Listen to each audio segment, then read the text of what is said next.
What's up everyone, how are you all? Today we are back with another blazing Naruto story.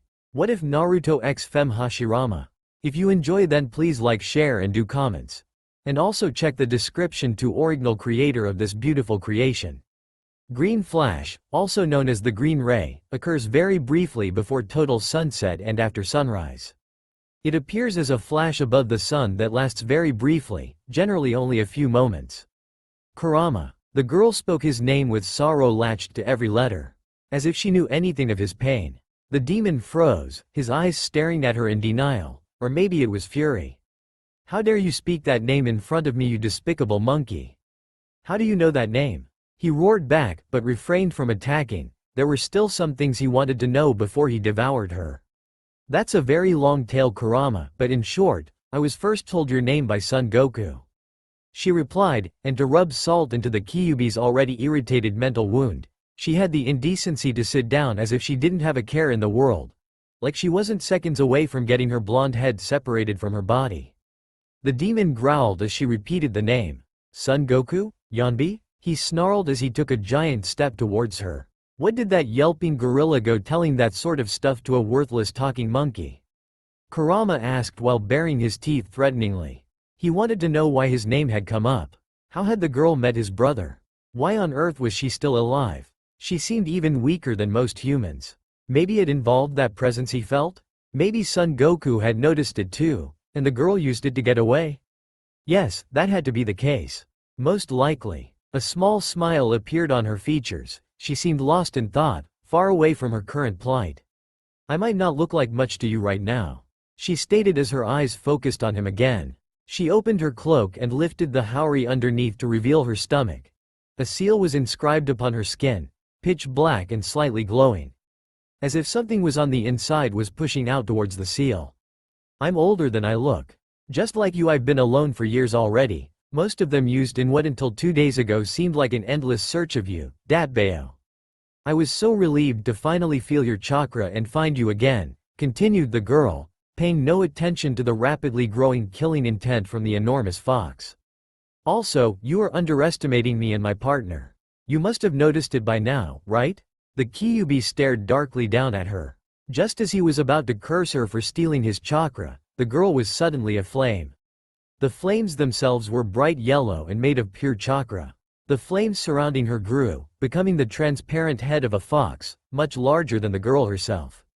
The chakra had a presence of its own, an extremely familiar will the Kyuubi would have recognized in his sleep. I am not from this time, Datbeo.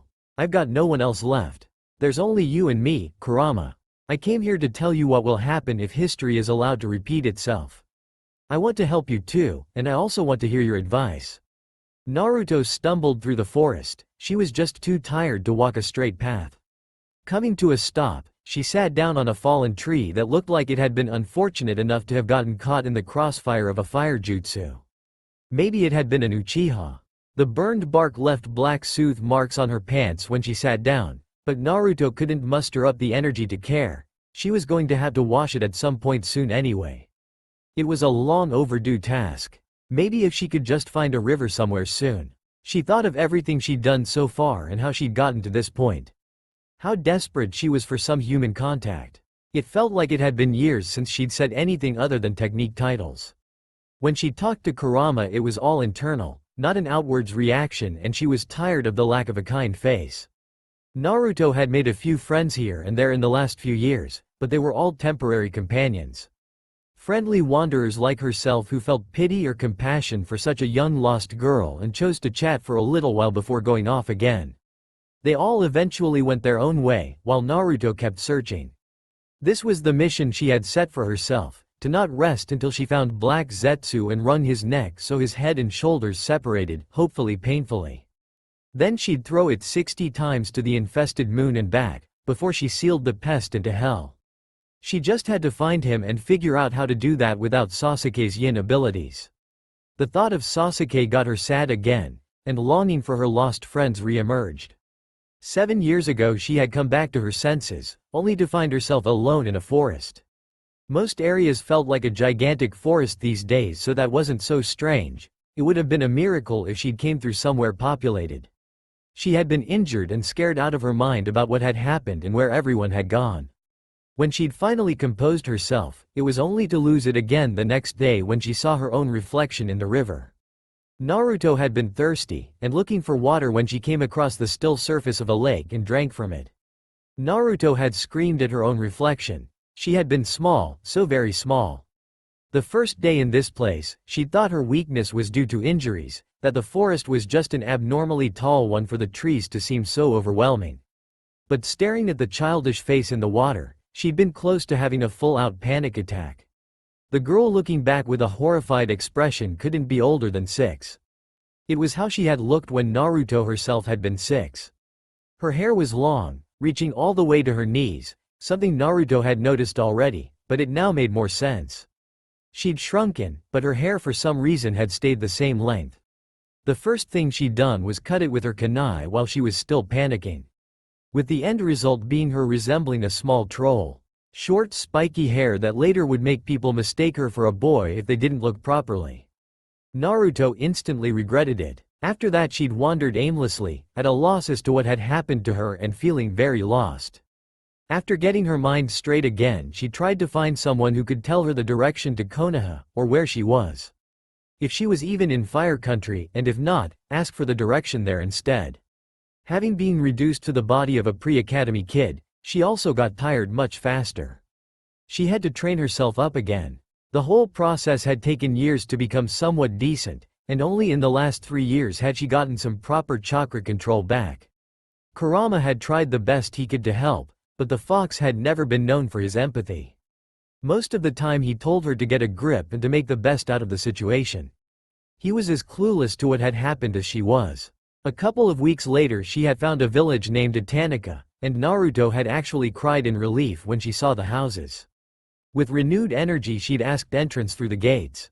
The samurai stationed there had seemed reluctant, but after a few questions, which she didn't understand at all, they seemed to think her harmless and let her enter. She'd been taken aback by the people. They were all wearing odd clothes. Old-fashioned. Kurama had gone silent when she'd first spotted the village, and Naruto wondered if he'd heard of this place before. Few people took notice of her. There was plenty of street children, but her blonde hair and tanned skin made her stick out like a sore thumb amongst the dark-haired crowd. It seemed they didn't think much of her attire either, which was still her oversized jumpsuit tied in the best she could manage. Her pants had been folded up 5 times so she wouldn't trip, and the same went for the sleeves of her jacket. She had asked around for the direction to Konoha, but no one seemed to have heard of it. When she'd asked which country they were in, they had looked concernedly down at her. And with understanding and sympathetic smiles they told her that she was in Fire Country, but that she shouldn't go outside the village since there was many dangerous ninjas running through the forest right now.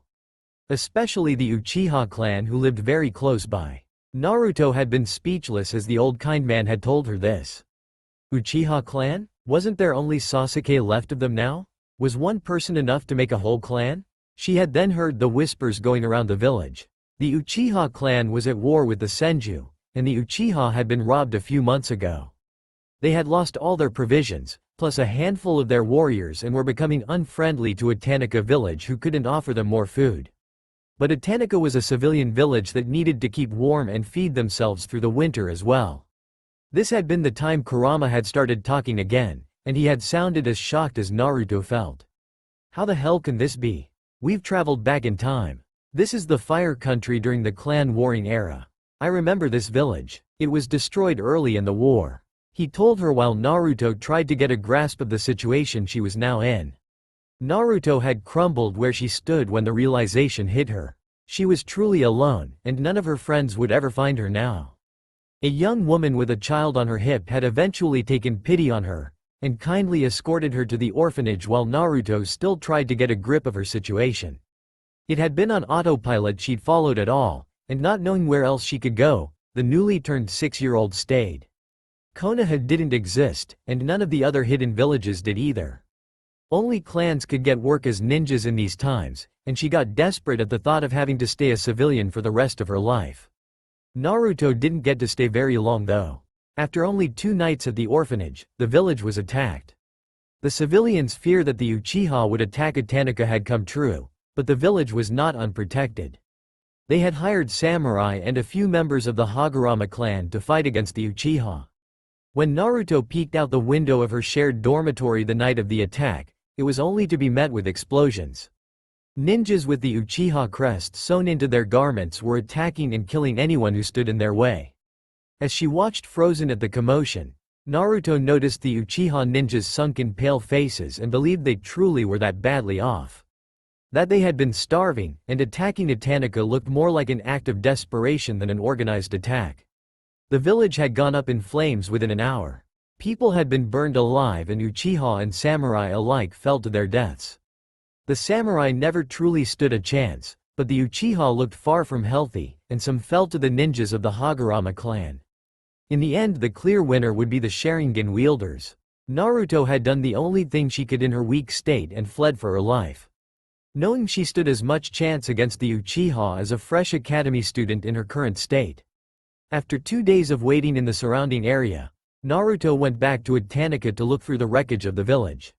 She snuck around the Uchiha soldiers and stole everything she could get her hands on.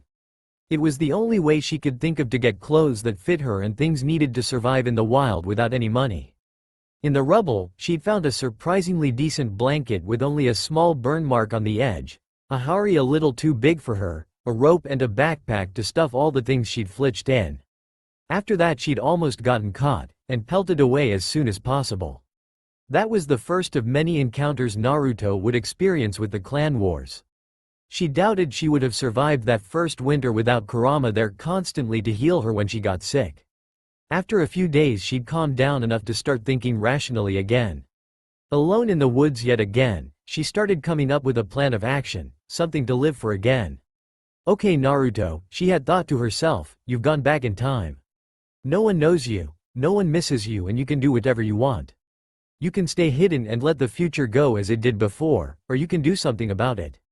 You can find the past Kurama before he is captured by Madara, and maybe together you could hunt down Black Zetsu and seal him away before he can screw up the world again. It was a very optimistic plan, but Naruto had never let the odds being stacked against her deteriorate her spirit. Kurama had only been relieved she'd finally snapped out of her depression. It had taken years of hard work to find Kurama. For a 50-meter tall fox, he sure knew how to hide when he wanted to. Most of her time outside of scouting had been spent on training and getting information about what happened around the world. She'd gone through all the 5 great nations 3 times before she caught his trail in Kumogakure. By then she almost didn't recognize herself. No longer was she the naive child in a child's body. She was now a grown woman in the body of a 13-year-old girl and finally starting to catch up to her old level of strength. At the top of the mountain where she'd finally found the demon fox, she'd told the past Kurama everything. With the help of the future Kurama who made many appearances through her seal. For a week they had sat making plans, only interrupted by food searches. In the end, the past Kurama had agreed to receive the future Kurama's memories so he could make up his mind on whether to help her.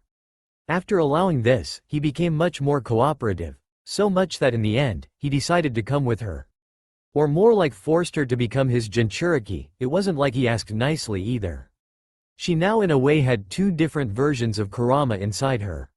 They could merge with one another, but the balance was off, so they would sometimes split up again within the seal, bickering at Naruto when they got bored. Kurama didn't like the overload of yin chakra that happened when they became one. After a month of walking back to Fire Country, taking wide detours to avoid the many battles and stronger clans, they had arrived back to Itanica village. Except it was now called Itanica prison after the Uchiha had reused the old site for the habitation of their Senju prisoners. Past Kurama and future Kurama also started becoming eerily similar. Her Kurama being infected by the other's hate, and the past Kurama being affected by the other's newfound compassion. In a way they had become something in the middle. Both were her partner, but a much more stubborn one than the Kurama she'd arrived to the past with. It was in this way she'd gotten to the point she was now. Sitting on a burned tree trunk in the middle of the woods at night. Wondering what the hell she was supposed to do next, where to look or go to find the black devil named Zetsu. The location was a day's walk from Itanica village. As she sat in deep thought, Naruto suddenly felt something off, a disturbance not far away that made her uneasy. After a minute she decided to hide just in case whatever going on was something she would regret getting involved with later. Naruto found some closely growing trees to hide between. It by no means gave much shelter, but at least they might not see her if they crossed from the direction she thought they would. At first Naruto started thinking she was becoming paranoid. Maybe it had been Kurama grumbling about not having stretched his legs in 3 weeks. Then she heard fast footsteps, someone pelting through the forest. Metal clinking against each other in tempo with the speed of his or her feet. Like an armor, Naruto peeked carefully out between the branches. A little boy clad in a badly put-together armor was fleeing. He looked absolutely terrified as he fought his way through the bushes and tall grass. How old was he? 5, 6 at most. She half rose where she hid to call out to him, to tell him to come to her, that she would protect him, but slumped back into a crouch as the pursuing footsteps came into view. Eyes wide with horror, she saw 5 grown men come running after the boy, their intent horrifyingly clear. She watched as they ran out of sight between the trees, their shouts and taunts making her nauseous. Who could do that? What was this insanity? This is how you humans are, Naruto. Hate and revenge is all they're good at. Greed and glory all they want. The voice came from Kurama, his bitterness seeping through again. I'll stop it, Datbeo. She told him in defiance. Getting to her feet she stormed after them, but instead of following on the ground, she took to the branches. For 10 minutes she followed the distant sound's feet before she caught up to them. They luckily hadn't noticed her. The 5 men were surrounding the boy who had been backed up against a large boulder. Their swords and kunai were drawn, pointing towards the sobbing child cowering in fear. The sight broke her heart. A sudden wild hate burned inside her as she saw the symbol embroidered on their clothes. Uchiha. Why did it always have to be the fucking Uchiha? One of the men took a firm hold of the boy's shoulder, trapping him in place as a second brown-haired shinobi raised his sword, intent on striking him in the chest. The boy howled in panic. Naruto was on the attacker in the blink of an eye. Striking him in the head as she jumped from the branch onto his shoulders, she landed very hard, knocking him unconscious. He fell like a sack of shuriken. She leapt towards the man holding down the boy, and struck him in the neck. The other 3 however had realized someone had come to save the boy, and Naruto twitched in pain as a shuriken sank into her back. Turning towards the 3 shinobi, she stood as tall as her small body could manage, a shield between them and the boy who had turned mute. Lay a finger on him and you will regret it. She snarled at them. As she spoke her clear blue eyes turned scarlet red, her pupils becoming slits, like those of a snake, and the killing intent radiating from her made them all stagger. Wahoo you brat, I'll cut you up, shouted the man to the left. He came hurling towards her, his chikuto raised high to sink through her skull. Quicker than any of them could move, she had grabbed the boy and leapt sideways over the unconscious man on the ground. Dropping him unceremoniously on the ground, she put her hands into a cross formation. Kage Bunshin no Jutsu, she shouted, and 30 clones popped into existence in a long row. A shield of clones that separated the 3 remaining shinobi from themselves. Is that a genjutsu? Asked one of them bewildered, even though his Sharingan was activated and should have seen through such a thing. The problem was that he had never seen a jutsu like that in his life. You'll find out, Naruto answered with a dark sneer. 20 of the clones ran at them, and the Uchiha realized that in fact, they were not a genjutsu at all. As the first one reached the foremost Uchiha shinobi, it dodged his kick and sank a kunai into his outstretched thigh. He shouted in pain and stumbled to the ground. 5 of the remaining clones used the henge, and turned into the boy behind her. 5 of the clones still looking like Naruto took a hold of the clone version of the boy, and ran off in different directions. The real Naruto did the same with the wide-eyed child behind her and took off into the trees while her remaining 14 clones distracted the Uchiha shinobi. The only reason she stopped after 5 minutes was to get the boy to climb up on her back. Afterwards she ran for 2 hours straight. The Uchiha had dispelled her clones in the matter of 5 minutes, but by then they had been completely lost as to which had been the real ones, and the Uchiha who had taken off in pursuit had realized it was clones he had caught up with when they disappeared in a cloud of smoke. Coming to a halt, she sat the boy down on the ground and plopped down on her behind, panting heavily. Thank God she had the Kage Bunshin. She was nowhere near strong enough to go up against shinobi like that. Not yet. The boy had been silent the whole journey but now stood next to her with a worshipping expression. "Are you okay?" he asked uncertainly, looking at her bloodied clothes. "You still have that shuriken in your back?" "Oh, right. Could you pull it out, please?" Naruto asked sheepishly, trying to calm down her breathing. She had actually completely forgotten about the pain during their flight. Sure," he replied and walked behind her. Looking at her for permission to take it out, she nodded back with a weak smile. Taking a hold of the sharp metal edge sticking out of the fabric, he yanked it out with one quick pull. Groaning loudly, she leaned forwards. It had gone in been deep, and it hadn't helped that the boy had been pressing it further in while he had been transported on her back. He started fussing, asking if she needed anything. Reaching into his pocket, he took out some bandages. "I can wrap it. Here, I have some bandage that could stop the bleeding. Thank you. That won't be necessary though, I heal very fast, you see. I'll be as good as new by the morning," she answered, grinning back. It ached like a bitch, but she'd had far worse than a shuriken wound in her past. "Really?" he asked, surprised. Smiling mysteriously at him, she pulled out a kunai from her pocket and cut a small wound in the palm of her hand so a drop of blood appeared. "Watch," she stated and held her hand up for him to see clearly. The boy's eyes grew wide as her wound visibly closed as he looked on. "That is so cool," he exclaimed with renewed awe latched into every syllable. Naruto laughed and shook her head. "What's your name, kid?" she asked while putting away her kunai.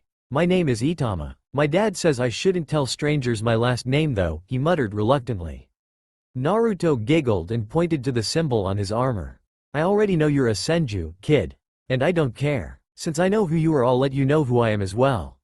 My name is Namikaze Naruto. Nice to meet you, Itama," she stated and reached out her hand. He took her hand and shook it while looking curiously at her.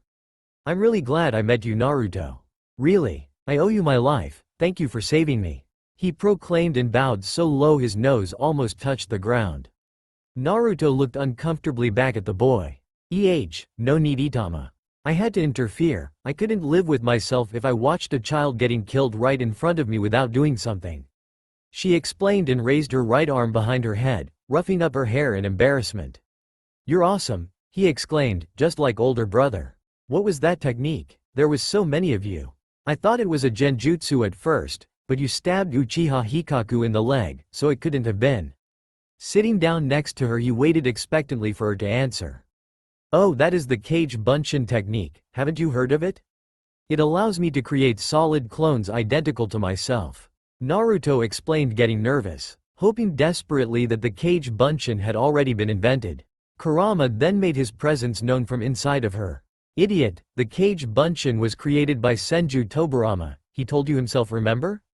The brat is most likely still a kid right now. Of course it hasn't been invented yet.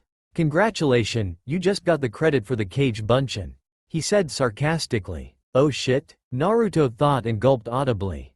"No, I haven't heard of it before at all. Where did you learn it? Was it your clan? I've never heard of the Namikaze clan before. You must be from somewhere far away," he said, sounding more and more like a fanboy than the terrified kid she had witnessed a couple of hours ago.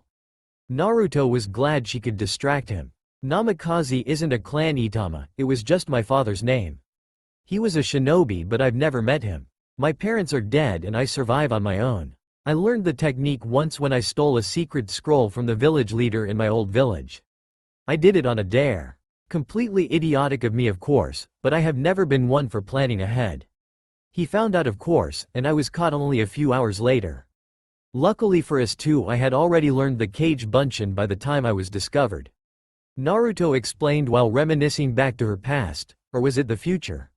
"You are so cool," sighed the boy, seemingly finding nothing wrong with stealing scrolls from village leaders. "Don't go doing that sort of thing though, Itama. I was very lucky I wasn't aware that the scroll was so dangerous, Datbeo. I could have been labeled a traitor if things had gone wrong, or they hadn't found me in time," she lectured, but ruining the effect by grinning since she finally took notice of his appearance. He had the most peculiar hair she had ever seen in her life, and that included Sasuke's duck butt hair. One side was dark, thick and flat. It was short and completely the opposite of the other half of his hair on the left side. It was still short, but spiky and light gray, similar to her old sensei's hair. The greenish armor seemed stitched together and battle-worn. Itama was clearly not the only one who'd used it, or if not then he must have been in a lot of battles for it to get this tired. What happened back there, Itama? Why did the Uchiha try to? She trailed off, not sure how to ask what the boy had done to deserve being killed. You don't know about the war? He asked, surprised. You mean the one between Uchiha and Senju? Sure, but why were they chasing you? You're just a boy. She asked, genuinely confused. Naruto felt his spirit, it was energetic and kind. Of course she knew that appearance could deceive, but he felt nothing at all like the twisted minds of killers she had met in the past. I'm a shinobi of the Senju. He answered proudly. She looked confused at his reply for a moment, but then Kurama was back in her mind again. He's telling you he's a warrior, brat. In this era children are used as soldiers just as much as the seasoned ones. The average lifespan these days are 30 years for these guys. But you can't be more than 5 years old. Who would send out children so young to fight grown ninja? Or to fight in a war at all? She exclaimed in horror. I'll turn 6 in 2 days. He replied, as if that made matters better. You wouldn't have seen your birthday at all if I hadn't shown up, Itama. This is madness. Why are your parents doing this to you? Why are you doing this? Why do you continue this circle of hatred? She said, getting more and more upset at the thought of children being forced to kill before they'd even learned the alphabet. Itama was surprised at her reply. For a moment she reminded him so much of his oldest brother Hashirama. He still remembered his words clearly after Kawarama's funeral, when he in sorrow had said that their brother had died a pointless death, as nothing more than a tool. That parents were sending their children to be slaughtered and that it was madness. Half-heartedly Itama stuck by his father's words. Who had told all of them that Kawarama had died a true shinobi with honor, and that the greatest love a parent could give his child was to make them strong enough to survive on the battlefield. Looking into Naruto's upset eyes, however, he wasn't so sure anymore. Maybe Hashirama had a point, and it also looked like he wasn't the only optimist around either. What can we do? I don't like it. None of us do. But if we don't fight they'll kill us. He said sadly and found himself feeling shamed at his own helplessness. Naruto combed his hair with her fingers and Itama felt her warm and soothing chakra through her hand. She was the most comforting presence he'd ever met, and he had to fight the urge not to start crying. Naruto seemed to understand and changed topic. We need to find shelter. I had traveled for a long while before I ran into you. I really need to sleep, and if you have any idea where there is water I would be very grateful. I'm scared the Uchiha will pursue us, she said with furrowed brows, looking back in the direction they had come from. Oh, here, I've got some water, he said and fished up a water container from the large bag tied to his belt. Naruto thanked him and drank greedily, feeling great relief as her dry, sore throat finally got some moisture. You should have killed them though. Then we wouldn't have to be afraid, he explained as the girl drank up every drop of water in his container. She choked a little and sent him a nasty look. I don't kill unless I absolutely have no other choice, Itama. I'm not gonna tell you how to live your life, but while you're with me you only fight to defend, she said without humor. Alright Naruto-san, he whispered looking ashamed. Good, come on, Itama. If we don't find anywhere soon I'll fall asleep on my feet. We'll find somewhere out of the way, alright? She said more kindly. Nodding while getting to his feet he followed after his curious blonde savior. Yo, Madara greeted as he walked up behind the boy from before. Long time no see, He sat silently on his own, close to the river shore. He seemed uncharacteristically stiff and didn't react to his greeting. Was something wrong? He thought and was about to address him again when the boy with the funny haircut answered. It's Hashirama. Madara put his hands on his hips, looking down at Hashirama with one eyebrow raised curiously. Man, sulking before I even show up. What's up? He asked it because it was polite, not because he was actually curious. Hashirama continued to not acknowledge him, he just kept looking over the water. His voice sounded raw as he spoke again. Mind if I ask you some? Never mind. His interest piqued, Madara came closer and started insisting. No need to be shy, I'm all ears. Don't worry about, come on, just spit it out already. Really, it's nothing, we'll be here all day. If you keep refusing, you might as well. Don't worry about it. Hashirama finally turned his head around, and Madara felt himself get a little pissed off at how the boy was lying. He was really bad at it. Barely composed and tears streaming down his face, Hashirama continued. It really is nothing. Pointing at Hashirama and feeling his anger rise, he exclaimed. Damn you. I'm trying to be considerate and understanding here. So hurry up and spill your guts. Hashirama only turned his head back towards the water and seemed hesitant to answer. Realizing that whatever was coming was bad, Madara got a grip on himself. My little brother disappeared, probably killed. He muttered, his voice breaking with a hic in the middle of the sentence. I always come here when I feel like this. All these emotions bottled up inside me. I feel like the current can wash them all away. He whispered. Madara felt his heart ache at his words. He knew all too well what it was like to lose your brother. He'd experienced it several times already. Madara, right? Asked Hashirama to confirm that he had his name correct. It was months since their previous and first meeting here in the exact same place. It's the same for you, isn't it? Madara didn't answer, his eyes just followed the water. He understood what he meant by the water washing away his emotions. It was so calm here. So beautiful and untouched by battles, only the water to remind him of the surrounding time continuing. Do you have any siblings? Asked Hashirama, breaking through his thoughts. There's 5 of us, explained Madara and picked up a stone next to the crybaby. Or there used to be. He muttered, his face didn't give away any emotions, his father had always drilled that into him. Keep them at bay, always. Hashirama looked at him with compassion. That's what it means to be a shinobi. Death is always knocking on our door. Madara said while determination finally broke through the emotionless facade. From what I can tell, the only way we can avoid that is to be upfront and honest with the other side. Perhaps even, I don't know, form an alliance with them. He now had Hashirama's full attention as he continued looking up at him. Madara took position and kept talking, telling this stranger things he hadn't even told Izuna, the only brother left to him. But that's just wishful thinking. We're all too proud to allow ourselves to be that vulnerable. Measuring his throw without heeding Hashirama, he skipped the stone towards the water. I mean, who knows, maybe they don't hate you as much as you think. Hashirama followed the stone skipping across the water, once. Do you really think we'll never be able to be upfront and honest with the other side? He asked. Twice, thrice. Madara smiled with one eyebrow raised as he mentally cheered the stone across the water, skipping for the 4th time. Beats me, but every time I come here, I hope that someone will find a way. The stone hit the opposite shore. It looks like, this time I got one over, said Madara as both boys looked towards the still and small rock. Now you're not the only one who got to the other side. You know, I'm pretty sure that's poisonous, said Itama skeptically, looking down at the nuts and berries Naruto had brought back with her in that awfully ragged backpack of hers. Which one? Asked Naruto. She'd been eating everything she'd brought plenty of times before. These white berries here messes up your stomach, explained Itama, pointing to the pale, rubber-textured berries amongst the bucket full of different gatherings. Wah, is that the reason why? She trailed off, looking very put out. Itama looked back at her mortified expression. You've never had a reaction?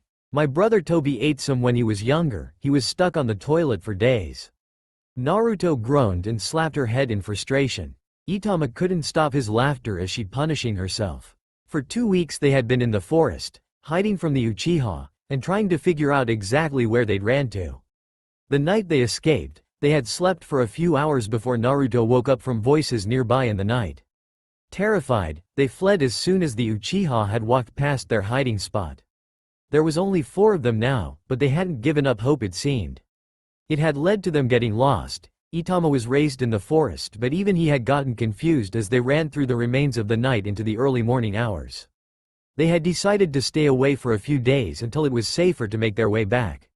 Even if it was dangerous to go back, still Itama had to get home at some point. He was a little bitter he'd lost his Chikuto by the boulder that night, but tried not to voice it around Naruto. He thought it would sound very petty of him to complain about a lost blade when she'd saved his life. Should we try to start heading back, Itama? I'm sure they're not that interested in a 6-year-old boy, right? Naruto asked while they fished through the berries to remove all the white ones. Yeah, I think we could go back now, he answered while picking out 3 berries in one go. You don't sound convinced, answered Naruto with a searching look at the yin-yang haired boy. I guess there's no point in hiding it. You already know I'm a senju and you've been nothing but nice to me. They might be interested in killing me because my uncle is the leader of the senju. He explained, not looking up at her. Oh? She seemed suddenly interested, which was unusual. Naruto rarely seemed interested in clan politics when he'd tried to explain how their clan operated. What's his name? Maybe I've heard of him, she said, smiling back. Senju Soma, he answered, biting his lip as he wondered if he'd just told her too much. Her expression fell and she went back to searching for overlooked white berries. Oh, no, I haven't heard of him, she answered with a shrug. But I still think this is as a good time as any. You think we're close to the Uchiha turf, right? I'm not confident our luck will continue if we stay here much longer. There might be 4 Uchiha looking for you closer to home, but even I can't take on the whole Uchiha clan and expect to get out of it, muttered Naruto. She was bitter about her loss of skills. When she'd been hurled back in time, she'd been turned back into a 6-year-old. 7 years later, she still worked on getting her old abilities back. As a growing child, she couldn't overdo it. Her body had limits. Even Kurama wouldn't be able to heal if she went too far too soon.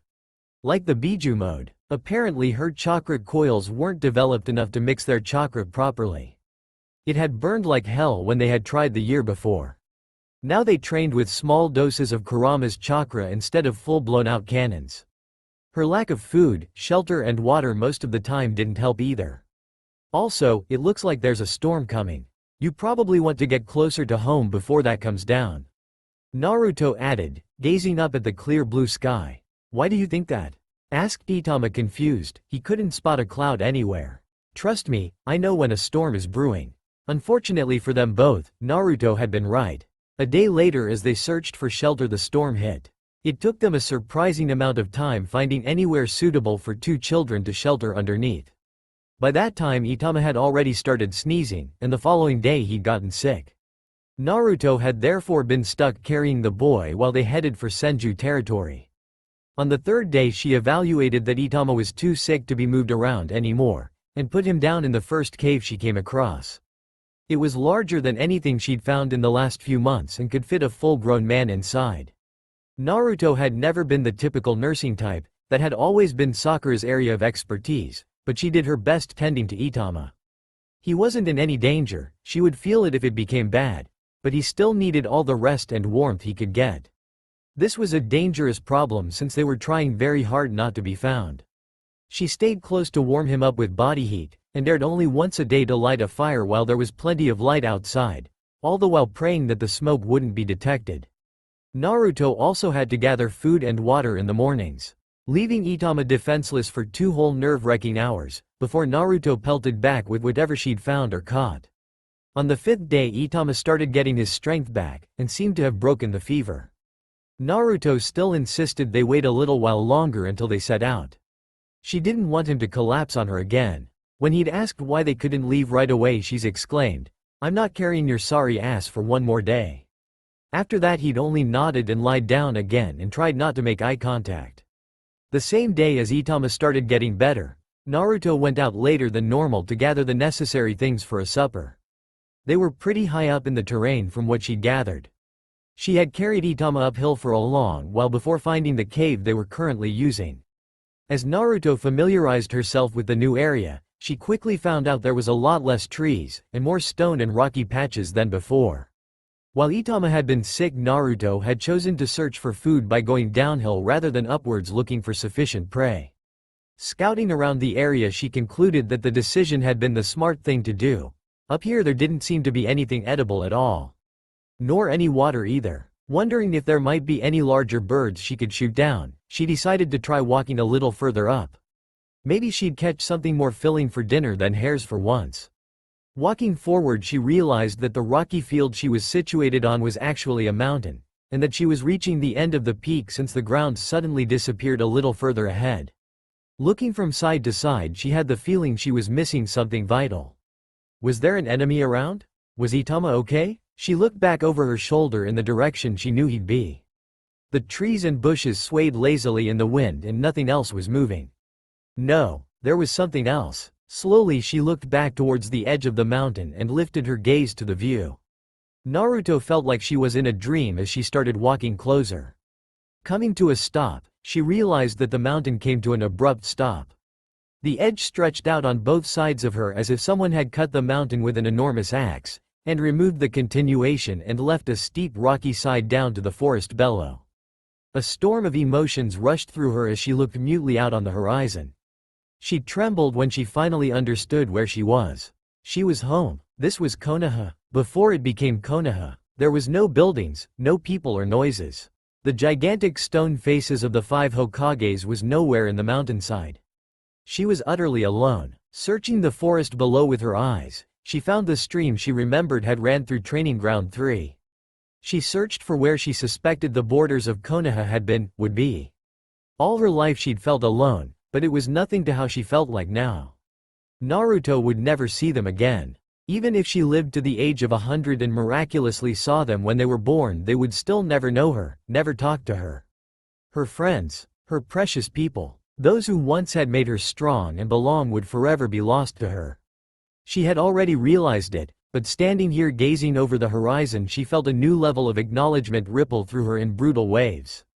Getting lost inside her memory, she had no idea how long she sat there staring out towards the horizon, legs dangling out from the cliff, and Kurama staying quiet for once. Only when the sun started sinking did she remember her obligations. Rushing back at full speed, she eventually managed to kill a deer. They had never gone for such large prey previously, but right now she didn't have time to look for the usual, and they would have to light a fire in the dark as well if they wanted food. "Are we expecting company?" asked Itama, still pale and sweaty but sitting up when she came back. Naruto plastered on her smile and laughed. "Sorry, just us, I'm afraid. I hope you're hungry though." Looking from the deer larger than the girl right outside the opening of the cave, he giggled. "Ah, too bad. But what took you so long? I was getting worried," he asked while Naruto started skinning the deer outside. "Went exploring and forgot the time." "I'm sorry, are you alright?" While she worked she studied Itama. He looked a lot better than he had this morning. "I'm fine, but are we going to light a fire in the dark? Isn't that what we've been avoiding?"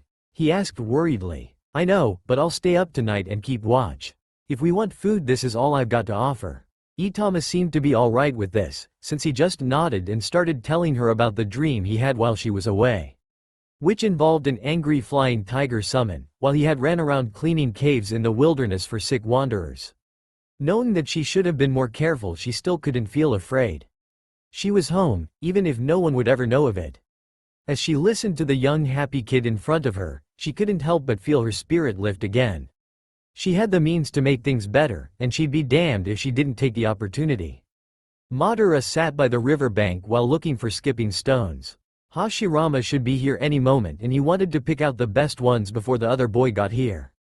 He knew of course that removing all the good skipping stones before his friend got here would be impossible, not to mention the problem of hiding them all. But maybe the ones in his area. He was surprised when Hashirama didn't come at the usual time. Stopping his search and wondering if maybe Hashirama wasn't coming today, Madara shrugged to himself and continued searching. That just meant he had more time to remove the good rocks before the next time they met up. 2 hours later Madara looked up at the sound of footsteps. Hashirama came more or less skipping down to the river. He was in such a good mood. Madara was infected by it from the other side of the shore. He waved at Hashirama who was heading straight for him. "Guess what, Madara?" he exclaimed when he was still at the other edge of the shore, so excited he couldn't contain himself. "You ate the wrong mushrooms for breakfast?" he answered with a crooked smile. Hashirama grimaced, but for once didn't fall into his moping habit.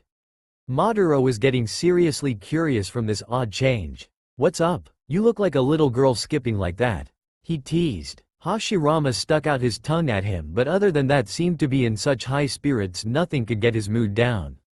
"My little brother Itama is all right," he exclaimed. "He managed to escape. We thought he'd died but he hadn't. I mean, we found a lot of blood, his chikuto and pieces of his clothes in the forest and assumed the worst. Everyone else was dead, you know. It wouldn't be the first time someone was killed without us finding the body. But apparently this girl saved him at the last moment and they ran for it half across Fire Country. He came back last night." He seemed to be floating in delight as he told Madara. That's great Hashirama, I'm happy for you," Madara said, trying to sound as cheerful as was expected at such news. He was surprised and maybe a little jealous. He hoped bitterly that his own brothers could miraculously come back from the dead every day. They had started meeting up regularly by the creek, often talking about their dreams for the future, where kids didn't have to fight and kill each other, and there was no more war. They discussed how it could be done, and when they were all out of ideas for the day, they sparred. They often bickered too, and most of the times disagreed on the simplest of things. But neither had even had such a carefree time anywhere else but by the river. Soon they had gone out exploring, often having races to check who was fastest and ran for miles and miles. Madara was truly happy for Hashirama. He'd been very annoying when he'd been moping around because of his missing brother. Still, he started wondering who the attackers had been. Who had killed all the others, as Hashirama had put it. It hadn't been the Uchiha, had it? Come on, I found a great place we can use for races. It's not far away and it goes for several miles before it reaches the mountain. Madara exclaimed and dragged Hashirama with him towards the starting point. Looking back at Hashirama, he wondered what would happen if he really was a Senju. Could he continue being friends with someone who had helped slaughter his own family? Could he trust Hashirama if he turned out to be on the other side? No. A week later, Hashirama and Madara stood by the foot of a steep mountain. The brown-haired boy was excitingly telling his friend about a technique of his own invention he wanted them to master together. I call it the Mega Fist of Fiery Illusion Shuriken Slicer Double Impact Technique. Hashirama explained eagerly while going through a handful of signs in rapid pace. That's a mouthful, grinned Madara. You see, the trick behind it, started Hashirama, but Madara interrupted, not at all interested in doing ridiculous experimental ninjutsu that the knucklehead had come up with himself. I have a better idea. Let's scale some walls today to work on our upper body strength, he said, pointing up towards the mountainside. Madara almost expected Hashirama's response by now. The boy sank down with his hands around his knees and started sulking. Rolling his eyes, Madara got off some of his irritation towards his friend. You can't sulk just because things don't go your way. That's your weak point. Look, he started, but before he knew exactly what happened, Hashirama jumped up and took off up the wall with a gleeful expression. Giahahaha, I'm going to be first, he shouted. Madara bellowed his disapproval before pelting after him. You were totally faking it. Hashirama laughed as he saw the edge come closer. Madara was still meters away from catching up. He was so going to win this. Taking an uncontrolled leap over the edge and crashing into the hard rock surface of the mountaintop, gasping, Madara came rushing after him with the same wildness to his movements. They both landed awkwardly and breathed hard through their smiles. I so win this one, Hashirama gloated. Madara sneered and sat up.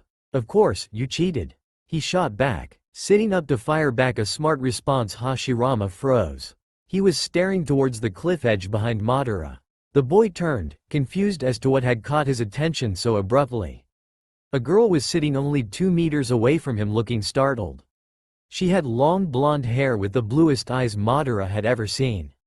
She also had some strange markings on her face, 3 lines on each cheek, resembling whiskers on a cat. Hello, she said, waving a bandage-wrapped hand, and uncertainly eyeing Madara. It couldn't have been plainer that the 2 boys were shinobi. They had just raced vertically up a mountainside without the use of their hands. Hi, what are you doing up here? Answered Madara, studying the girl in return. He could feel her chakra even from here. She was definitely a ninja, one who didn't have very good control on her chakra, it seemed. I came for the view, she said, and simply pointing out over the mountain edge. The boys turned and looked over the horizon. For a few moments none of them spoke, all 3 lost in the beautiful scenery ahead of them. Man, what a view. I wouldn't mind living here, exclaimed Hashirama. The girl giggled and smiled widely to Hashirama. Me too. A village hidden in the leaves, she said, chuckling. Madara wondered what she found so amusing, but decided against voicing it. That's a lame name. So simple, you just said what you see in front of you, moaned Hashirama. The girl seemed to find this even funnier, because she laughed so hard she clutched her stomach. The laughter went from joyful to silence as she got a hold of herself, but both Madara and Hashirama got the feeling her good mood had turned sad. Man, this girl is more emotional than Hashirama, thought Madara, and gazed back over the horizon. Who are you? Asked Madara absent-mindedly. He didn't really care, he wanted to have a spar with Hashirama before they went home, and hoped the strange girl wouldn't take up too much of their time. "Namikaze Naruto," she answered, looking at Madara from the corner of her eye. Both boys looked at her with surprise. Madara couldn't believe what an idiot she was. Telling your last name to strangers? Maybe she wasn't a shinobi after all. Hashirama on the other hand had started stuttering. Naruto. You're the one who saved Itama," he exclaimed and jumped to his feet. Madara's eyebrows rose to his hairline as he looked from Hashirama to the small blonde girl named Naruto. Seriously? She looked like a good draft of wind would blow her away. And what sort of name was Naruto anyway? Wasn't that a ramen ingredient? "Oh, you know Itama?" she asked curiously, looking up at Hashirama. "Yes, he's my younger brother. I am eternally grateful to you, Naruto-chan," he said and bowed low to the sitting girl. "I owe you now. I promised to take care of my brothers, but when it mattered the most I came too late and we all thought him dead. When Itama came home it was the best day of my life. He has told me so many stories about you. When you saved him, and then later when you helped him through his illness. I think he's a little infatuated with you now. At least he won't stop talking about you," Hashirama exclaimed while Naruto and Madara got to their feet. I would have done it for anyone. He's only 6. I had to help," she said, unsure of how to behave around these boys. "And what's your name anyway?" She looked questioningly from one to the other, her eyes stopping on Madara with an unreadable expression. "I'm Madara," said the closest boy with black spiky hair that seemed eerily familiar, and now she knew why. Gulping, she looked quickly over at the boy with the funny haircut, focusing hard on him instead of the would-be maniac. "And I'm Hashirama," the second one said and stretched out his hand to greet her. Shaking her hand he continued. "Nice to meet you, Naruto-chan." Madara greeted her only with a short nod. "Yes, nice to meet you." He didn't look it though, he seemed more uncertain about her. "Did you get back home all right? Do you live close by since you're here?" "You know, now that I think about it, I've never heard of a Namikaze clan. Are you foreign?" asked Hashirama. Naruto shook her head and told them the same thing she'd told Itama earlier. "So you are alone? Where's your village?" asked Madara at the end. She looked over the horizon to the close-growing trees below. This was home. This was her village, but obviously she couldn't tell them that. "My village is gone. As I said, I'm alone now," she said, shrugging her shoulders. Not in a carefree manner, but more in what can you do about it manner. They both grimaced slightly when they heard that. "How come you survived then?" asked Hashirama, even though he suspected this was a dangerous subject to get into. "I'm not sure," she sighed. "I sort of blacked out. I remember Itama said you heal fast. Maybe that's what happened. I heard something about how you got hit by a shuriken in the back but that the wound healed itself in a few hours." He mused, still smiling. It was great to finally have a face to the person his youngest brother was talking his ears off about. "What? That's not possible, or are you a medic?" asked Madara skeptically. He already knew the girl's chakra control was more or less abysmal, so it was not very likely. "No, it's not," said Naruto and Hashirama at the same time. "Look, Madara," said the brown-haired boy and took up his kunai. Next to him Naruto copied the movements. He slit his palm at the same time as Naruto and a little blood emerged to the surface of their skin. Both of them stuck their hand towards Madara. The Uchiha looked confused at their morbid behavior. "Cutting yourself? What the hell?" Then his eyes widened as both their wounds started disappearing. Naruto's at such a quick pace he could see her skin healing and becoming as good as new while Hashirama still had some scarring left. The whole process had taken less than 5 minutes. Madara racked his brain for clans with an ability like this.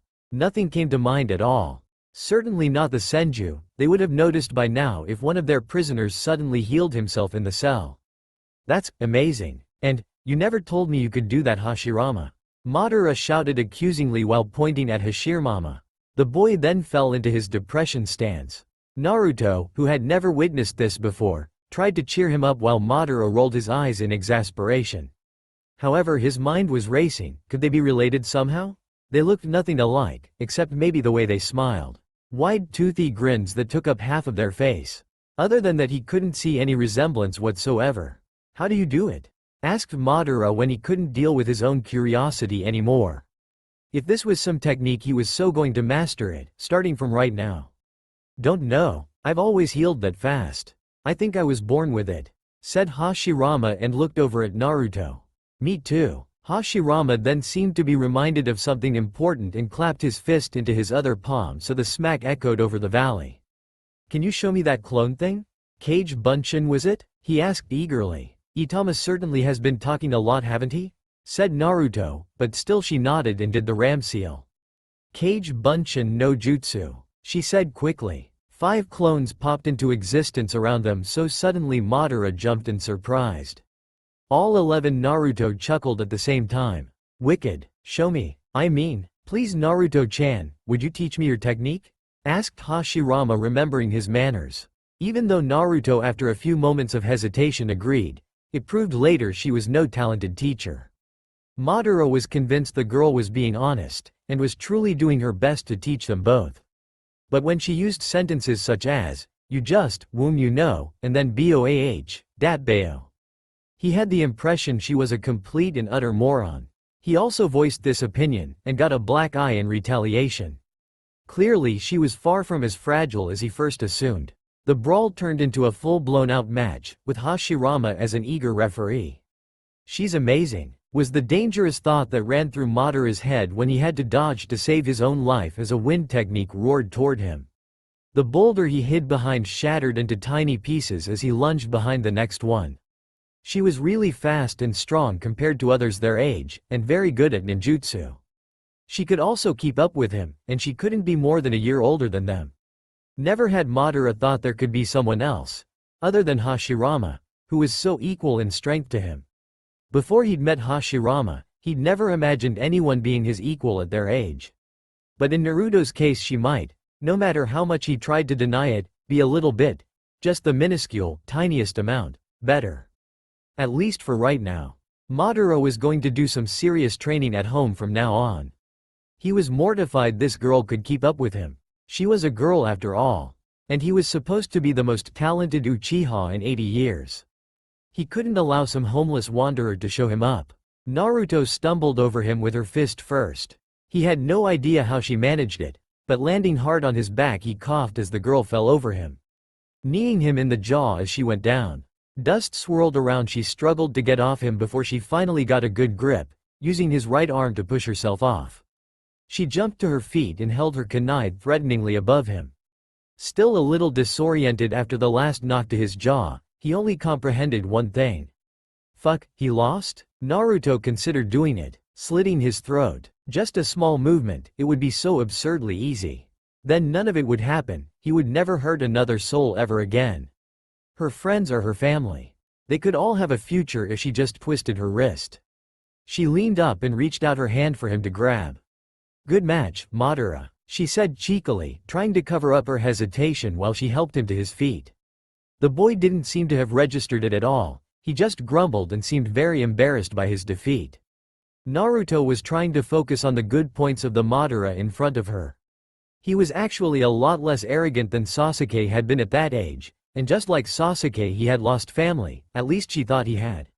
Or maybe it was later that happened. She didn't know the details around Hashirama and Madara's friendship. All she knew was that they had been friends turned enemies, turned friends, turned enemies again. When, how or where was completely up in the air. But looking at the boy trying very hard to act indifferent, Naruto knew she could have killed him as much as she could have watched Itama get murdered that night. It wasn't right, he hadn't done any of those things yet. Nothing started out bad at first, not even Kaguya had been evil before she ate the chakra fruit. He was a young boy who lived in a harsh time. People had gone mad from less things than what Madara had lived through. And while he was not as innocent as the kids Naruto had originally grown up with, he didn't deserve to die without being given a chance. Wasn't that what she was trying to do? Give them all a chance? It was then she started wondering if this might not be a good thing. To become friends with Hashirama and Madara at a young age would make things easier. Mostly because at some point she suspected Black Zetsu would start looming around Madara, but also because she might be of some help. Zetsu was the slipperiest bastard she'd ever encountered. She at all cost had to kill him, or if that wasn't possible, then at least seal him away forever. If Zetsu didn't get his claws into Madara and went back into hiding, it would only be to bide his time. He'd done it for thousands of years already, what was a couple more? And Naruto had a bad feeling Sasuke would be next on his list, since she was now stuck in the past, unable to help her bastard of a friend. No, she would have to do both now, catch Black Zetsu and help Hashirama and Madara in reaching their dream. How many times had she heard she had the ability to change someone's heart? And looking at Hashirama, she wondered if maybe he didn't have that too. They had the same soul after all. But how would she be someone's friend while searching for Black Zetsu? She would sooner or later have to leave again. If both of them tried their best, could maybe that be enough?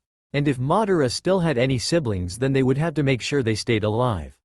Naruto knew how Uchiha boys had a habit of going insane over their brothers a little too well. That was a really great match, exclaimed Hashirama as he ran over. Itama wasn't exaggerating, he said while looking from Naruto to Madara. You might have some problems covering up that bruise though. He added, looking close to laughing. Oi, I'd like to see you do any better. She'd have you moping in a corner after a second. He growled and then realized he just complimented Naruto. Of course I'm tired today, you know. Was up late and sparring with father. Still stiff and stuff. He huffed and straightened up. Sure, muttered Naruto with her trademark smile. Madara was unsure if she actually believed him or not. Come on Naruto, I'm up next. It should have mission categories. You know, so that younger and more inexperienced ninjas aren't sent out on missions too hard at an early stage, you know.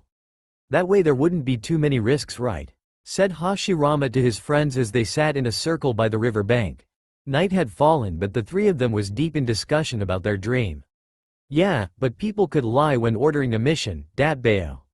So there should be like 3 fresh ones together with an experienced sensei. So they could all learn while doing missions, and if they came into unexpected danger there would be someone who knew how to deal with it. Answered Naruto animatedly. She knew after all from experience that this worked. Yeah, that's a good idea. And the teams could be specialized from early on. Tracking teams, capturing teams, fighting teams. They could be put together according to skills and personalities. That way you'd get really strong troops as a whole. Madara added. Naruto nodded, and Hashirama looked thoughtful. Yes, that could work. Some are genetically more able to work with tracking while others has more raw powers. He said while taking mental notes of all the suggestions that was being thrown about. They had been sitting there for hours, but their talk hadn't stopped once the entire time. When Naruto had declined Hashirama's challenge, saving it for another day, and Madara had finally stopped moping about his loss against Naruto. Hashirama had started asking Naruto about her past. Why she was alone, what she did, and finally what she wanted in the future. Both boys had been shocked, but also happy to find a third foolish optimist who seemed to share their dream. Madara had quickly forgotten his loss, and started discussing the things he and Hashirama had talked about for the last couple of months. Naruto, while not very patient with the drier points, seemed genuinely interested in many of the ideas. She came with suggestions and asked for explanations to things she didn't understand. Which admittedly was quite a bit. Before they knew it, they had led Naruto down from the mountain to their meeting spot where they still conversed. It was close to midnight when Madara realized he seriously had to head home before anyone came looking for him. Reluctantly, he said goodbye and left them as he ran to the opposite shore. Hashirama seemed to realize the same thing and said good night to Naruto before leaving the girl alone in the clearing, smiling from ear to ear in happiness. She couldn't help it, even though she knew what Madara had the potential to end up as. She couldn't see this happy, slightly haughty boy as the same murderer she had met in her past. In a way he reminded her of Sasuke, and in others they were very different. Both was a good person who had been through horrors, manipulated and thrown into bad circumstances. That night as she walked home to her cave, she swore to herself she would save Madara, just like she had sworn to save Sasuke. And that Hashirama and Madara was going to found, and stay with her in the future Konoha. Stepping in through the front door of his house, Hashirama was greeted by his younger brother Tobirama. Itama was the youngest of the 3 brothers. Tobirama was 4 years older than him and Hashirama was a little under 2 years older than Tobirama. Currently Tobirama was standing in fluffy slippers, a pink apron and a baking bowl in his hand while he waved the wooden spoon still full of bread dough in greeting. Hashirama wondered what they would do without Tobi sometimes. He was only 10, but still better at keeping the household together than even their father. Tobirama was tall for his age just like Hashirama. But unlike Hashirama's flat dark hair, his was light gray and spiky. He also had inherited their mother's pale skin and red eyes, while Hashirama and Itama had gotten theirs from their dad. Many of the civilians who met them couldn't believe they were related. They looked so different and behaved completely contradictory to each other. Ironically, it was Tobirama who had the most sense and acted the oldest. "Late much? Dinner was over hours ago. We were considering going out to find you," muttered Tobirama scornfully. He rolled his eyes at Hashirama when his shoulders slumped and his head bowed forwards in depression. "Forgive me, that doesn't work on me anymore, Hashirama. Dad's in there, he probably wants to see you're alive," said the middle brother of the family, pointing towards the door behind him with the spoon, and marched into the kitchen. Straightening up and nodding to the back of his brother's head, Hashirama walked into the lounge. "I'm home," he sang as he spotted his father and youngest brother Itama playing cards. "Where were you? You're usually not this late," his father Batsuma queried as he laid out a card on the floor. His father was a compactly built man with slightly thinner dark brown hair than Hashirama. He was very stern, but that wasn't that strange since he had to keep track of 3 sons all under the age of 13 alone. Their mother had died a few years ago. One day when she was out in the forest picking herbs, she had been attacked by the Uchiha. She had been 7 months pregnant. Half a year ago their brother Kawurama had been killed as well during one of the larger battles between the 2 clans. He had only been 7. Just out, did some training and lost track of time," answered Hashirama. He wasn't sure why he didn't tell them about Madara, but the idea didn't sit well with him. It was a very real possibility his father wouldn't approve of him having friends outside of the clan. "Can you train with me tomorrow, brother? I want to try the cage bunshin Naruto-chan taught me. I still can't do it properly, but today I made some smoke appear, and I think I saw some of my hair in the dust," Itama exclaimed, ignoring his father who was waiting for him to make his move. "I don't like you doing experimental ninjutsu alone, Itama. That technique sounds dangerous," said Tobirama loudly from the kitchen. "It's not dangerous. Naruto-chan made a sea of clones. I think there was like 100 of her running around taking down the Uchiha," exclaimed Itama back. "Don't shout in the house, Itama," said Batsuma sternly. Hashirama smiled and nodded to his younger brother. "I agree with Tobi. You shouldn't do that stuff alone, so I'll help you tomorrow," he said and sat down next to them, roughing up Itama's two-toned hair as he decided he didn't have anything better to do than to go to sleep. "Really? That would be awesome, brother. I haven't seen you around much lately," Itama said and finally went back to concentrating on the game when his father gave him an annoyed look. Tobirama came in, apron-free but still patched with flour, and looked down at his older brother. "Yes, you haven't been around lately. Even before Itama returned you were absent for a lot of the time." "Where do you go?" asked the only white-haired boy in the room.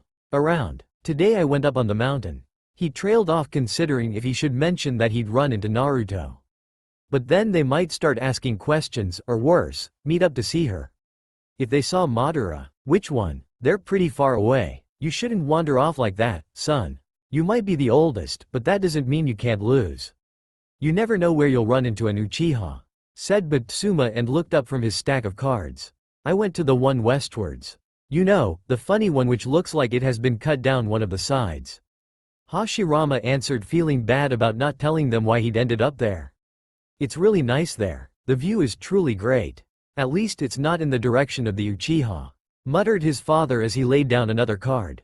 Tobirama had just noticed how much flour was on his clothes and started dusting it off while talking to Hashirama.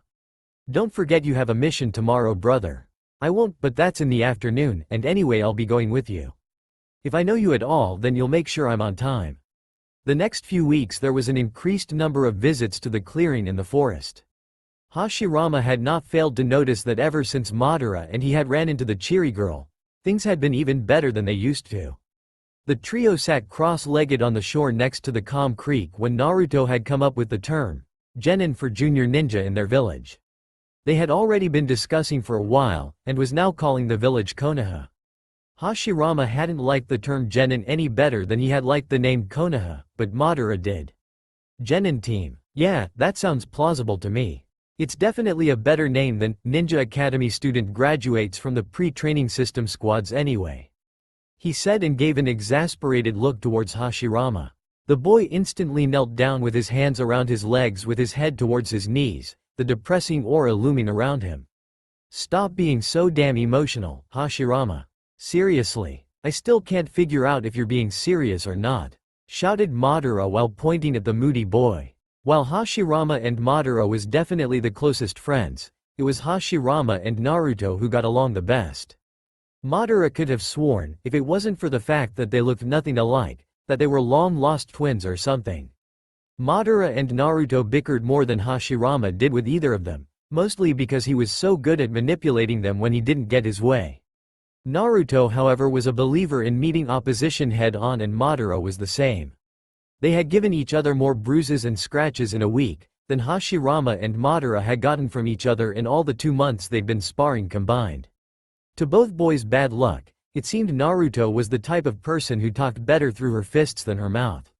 She seemed like a natural fighter, had very high pain tolerance, and never seemed to grow tired. Hashirama guessed she had to be tough to survive on her own in these war-filled times. Her lack of schooling was to be expected by someone who'd lost everyone she'd ever known when she was 6 years old and never gotten an education. So if there's 3 genin in each team, then we're sort of the first team of Konoha, aren't we? Said Madara and laughed. Hashirama smiled while Naruto looked wistful. Yeah, we totally are. Team 1 of Konoha, exclaimed Hashirama, tolerating the name since he was outvoted. I still think I'm at least Chunin level, added Madara, and grinned crookedly but actually meaning it. He felt he was far above a rookie ninja by now. Well, if you're Chunin and have yet to beat me, then does that make me a Junin? Grinned Naruto, excited about the idea. She'd never been promoted from Genin and took some enjoyment from this. As if, you've just been lucky. I'll beat you soon. You're not organized enough to be a Junin though. I can't see you leading a team yourself yet, you seem to have more than enough with yourself.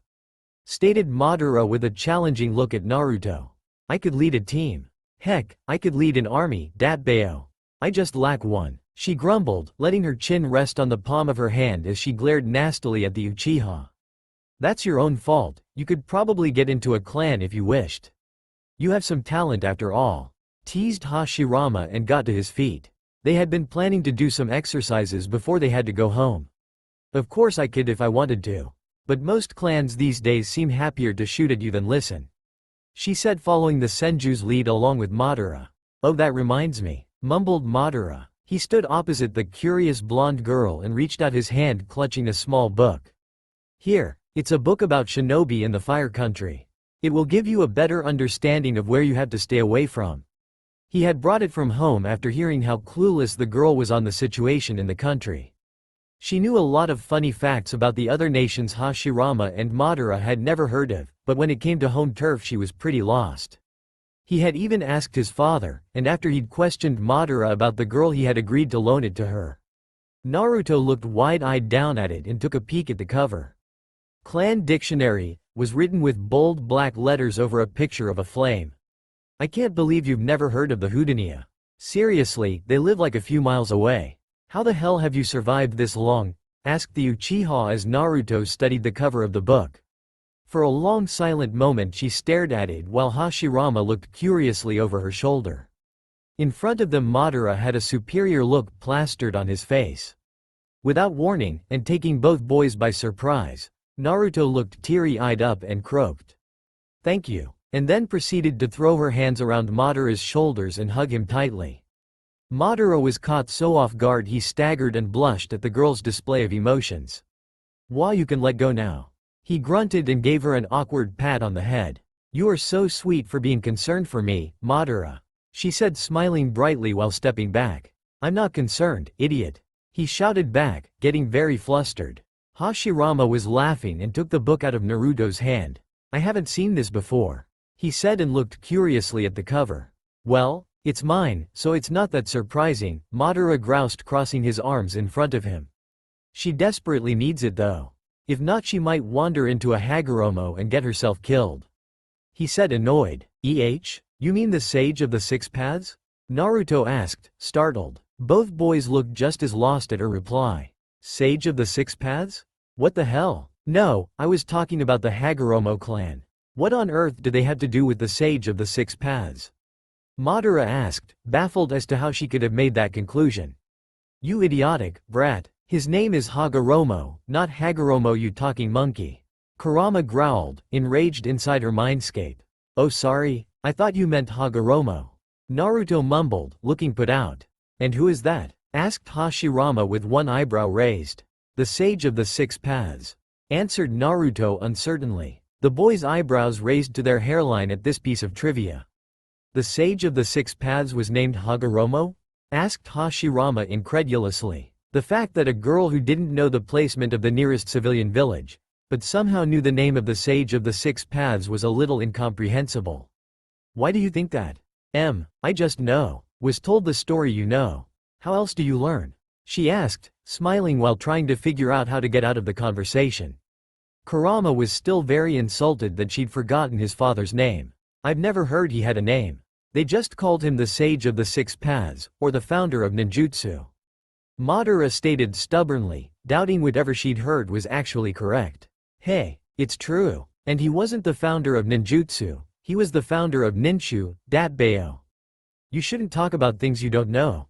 Naruto exclaimed, getting insulted by his tone. Ninshu? And what is that? Hashirama wondered aloud. Rubbing the back of her head, Naruto tried to think of how to answer. She was still a little uncertain exactly what ninshu was herself. The boys started losing interest. You're just pulling our leg, aren't you? Madara griped. No, damn it. Sit down and let me think, why don't you? In fact, I'll tell you everything I know. I think you two should know this story. She said, realizing the truth of her own words. After Naruto's outburst at the boys, she'd ordered them to listen despite Madara's many protests. He wanted to do something more productive than storytelling. Naruto had insisted though, and after a quick taijutsu match which ended in a tie, she had started telling the story despite Madara's taunts. It hadn't taken the boy long to get sucked in though. He had heard his own version of these stories as a child.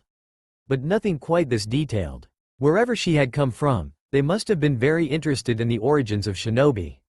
Since what she told him was both contradicting their own version, but also made more sense in its own unbelievable self. As she told the story she became different, more serious and mature with such dedication. Hashirama half the time had the impression the girl had been there herself. She told them about the rabbit goddess, Kagaya, eating the chakra fruit and how she became a tyrant and slave to her own powers, and about her two sons. The first two to be born with chakra, who eventually had been forced to seal their own mother away for the sake of the people. How one of the twin brothers, Hagoromo Otsutsuki, had become the first Jinchuriki of the 10 tails and at his death had separated the 10 tails into 9 individual biju. He was afraid of what would happen if the 10 tails ever was released again, since he had foreseen that this would be the end of the world. She told them of his legacy, which she specified had never been ninjutsu, but ninshu. A way of people sharing chakra between themselves and working together to protect one another. Ninjutsu was a tool of war misunderstood and abused from its origin, ninshu. On their next meeting, they decided to do balance training. Naruto told them of Hagoromo's two sons, Indra and Ashura. They had found some very sharp rocks up the stream and was balancing on top of them on Naruto's instructions while she also continued the story.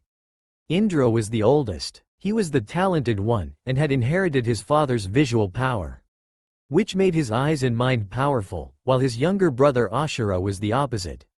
He needed all the help he could get and had to practice a lot more.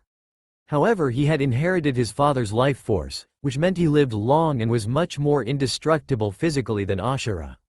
The two brothers lived peacefully together at first, but they were as different as night and day, or more accurately like yin and yang. When Hagoromo knew his life was coming to an end, he decided he needed an heir to continue his legacy. Looking at his two sons' abilities, he favored his second son's approach to peace over Indra. Ashura, who had started out badly, had grown strong through friends and loved ones, making people love him as he loved them. Believing this was the route to peace, he let Ashura become the next leader of ninshu. Indra was a born genius and preferred solitude. Their father's decision became Indra's weakness, since he became jealous. Black Zetsu, a being who'd survived the sealing of his creator and mother Kagaya, went to Indra and started his manipulation. Black Zetsu was no rabbit goddess, but still had his own twisted manipulation skills. He made Indra hate his brother for making their father choose him. And as a result, the brother war started. Even after they both had died, and both had loved each other more than anything, they became the bane of each other's existence. Their views have been passed down through their descendants. Black Zetsu following close behind, making sure there's never rest between them. And it is said that the brothers' soul are reincarnated time and time again, through members of their respective descendants, forever attempting to finish the sibling war that started hundreds of years ago. Naruto explained, balancing on top of a very thin rock, using only one toe.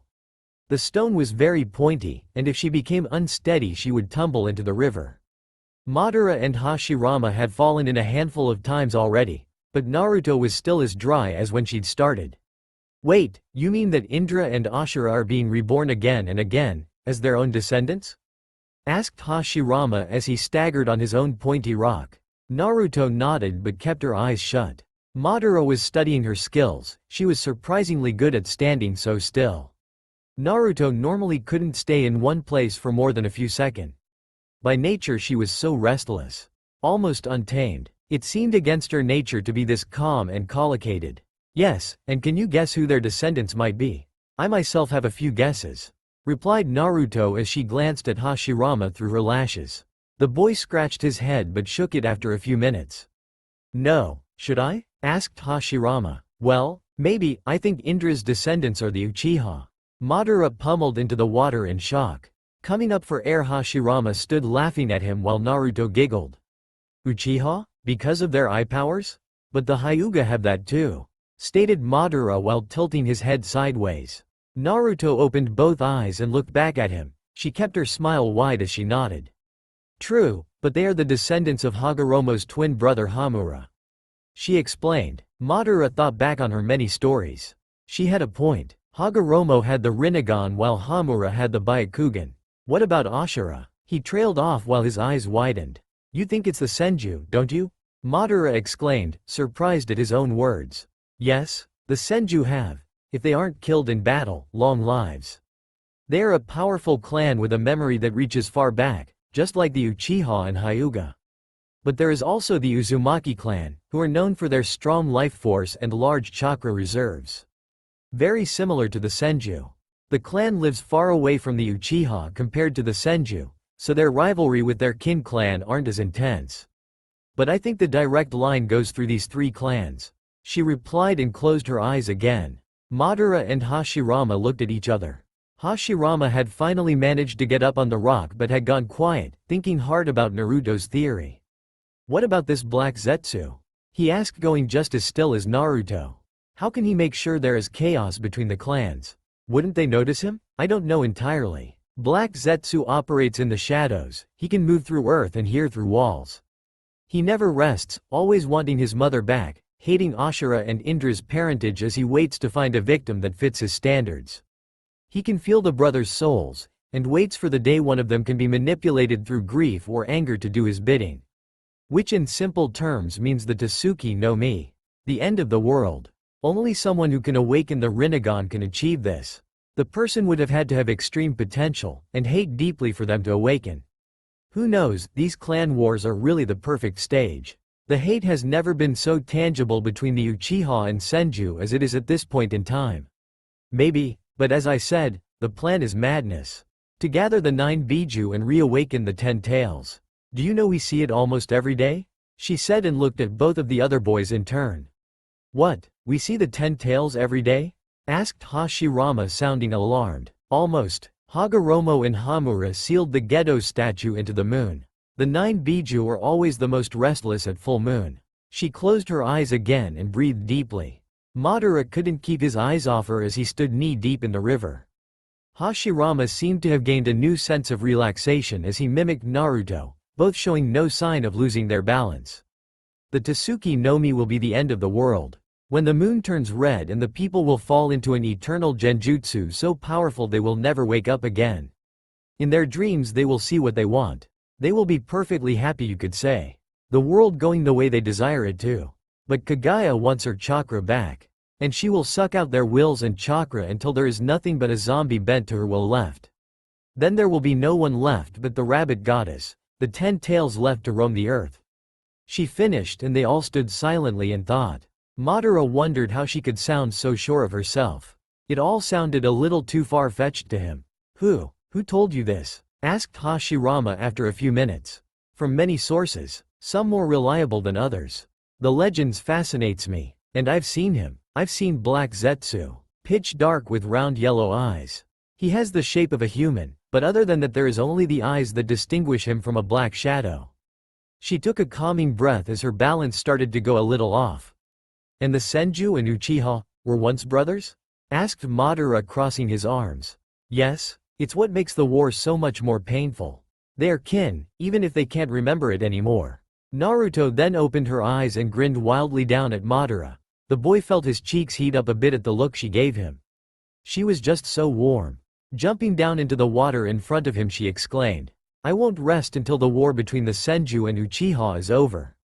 I'll do everything I can to make sure Kagaya never gains strength, or Black Zetsu can manipulate another of Indra's descendants. I'll stop this circle of hatred, Datbeo. She promised. Madara had the distinct feeling she was talking to him more than Hashirama, as if she really knew he was an Uchiha. His cheeks turned redder than before when he heard Hashirama land next to Naruto. I'm in too, Naruto. The war has gone on for too long, he said excitedly while Naruto turned and beamed at him with the same toothy grin. Madara nodded, I'm in too. I want to protect my brother and Konoha. If we ever achieve it, would be a very good start, he said quietly to his two hyperactive friends. She smiled so wide he actually had to look away as to not end up resembling a tomato. What the hell was wrong with him? His stomach felt warm, and his heart was beating rapidly in his chest. Seriously? He had to get a grip on himself. Then we'll have to grow strong, Datbeo. No one will ever listen to children, even if the grown-ups are acting stupid, she said, and with a jump was on top of the spiky rock again. Sitting outside his house in the Uchiha village, Madara found himself looking forward to going back to the river in 3 days' time. Today, however, he had a mission, and was waiting for Izuna and Katsu to arrive. He wondered idly what Hashirama and Naruto was up to. Were they racing in the forest? Or failing at casting a genjutsu? Both of them were absolutely hopeless at it and needed all the practice they could get. Madara was waiting for the other two as expected. Izuna had tutoring until 2, while Katsu was 3 years older than Madara and never showed up early even if Free Dango was in the picture. His younger brother was shaping up steadily these days. He seemed to be almost as talented as himself. Madara was very aware of his superior fighting talent, always had been. He was very competitive, and that might have been the key factor as to why he bothered with Hashirama. And Naruto, of course. Both put up a very good fight, and he found it strange that he ran into these two so suddenly. Naruto had taught them, after a lot of stumbling, the Kage Bunshin. Naruto and Hashirama could make a lot of them. And by a lot, he meant that Naruto could make a mind-blowing amount, while Hashirama had no problems making 20. He himself almost fainted after making 5. After he'd made the 5 clones, 2 had evaporated in 2 seconds, and then he had to sit down for over an hour before stumbling back home, going to bed at 6 in the evening while his father thought he was sick. Again he started thinking about the weird similarities between the two. They were the same, but not really. They couldn't do the same techniques, except what they had started teaching each other. But when they fought, it was a blast to watch. Both were unpredictable, both instinctive fighters who used their guts rather than their heads. They both used chakra exhausting techniques without having to suffer from exhaustion, not the way Madara did. And then there was also their personalities. Naruto was a little denser than Hashirama, definitely, but both were just as kind. He then overheard the conversation of a couple of Uchiha passing by. No, those wretched Senju you know. Got stabbed by one a few weeks ago. I would sorely like to repay her in kind. Still hurts like a bitch, Uchiha Hikaku said to his companion as they walked past, not noticing him. Instantly Madara felt angry again. Senju, Senju, Senju, Senju. The last fucking clan he wanted to have his mind on right now. They were the worst people he could imagine. And so annoyingly equal to the Uchiha. He remembered clearly the faces of those who'd been killed at the hands of the members of that clan. His brothers, his mother, everyone Madara's age had gone down to them as well. He was the only 12-year-old left in the Uchiha village now. Many of the children had been the first to go, like his youngest brothers. The autumn when Madara was 5, the Senju had attacked their village while most of them was away. He was at home with his mother and his 2 younger brothers when they had come over the borders at night, plundering them to the very last apple. His mother had woken up at night and gone into their bedroom to see if they were all right. She had stood between the Senju and her sons to save them, resulting in her getting killed right in front of them. Kichiro had only been 2. And still he'd been killed in the crossfire. The Senju didn't bat an eyelash as he'd fallen dead, pierced to the brink with shuriken. Madara would never forget the face of Senju Soma to the day he died.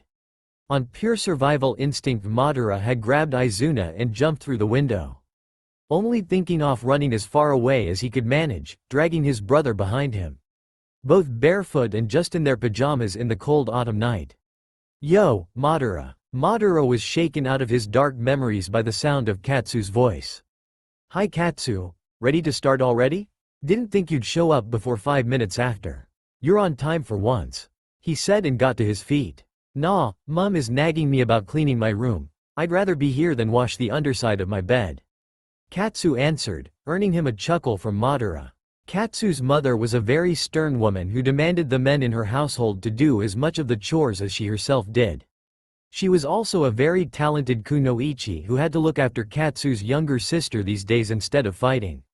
It was good to have some good fighters patrolling the village, disguised as harmless mothers. They could have needed more of them actually.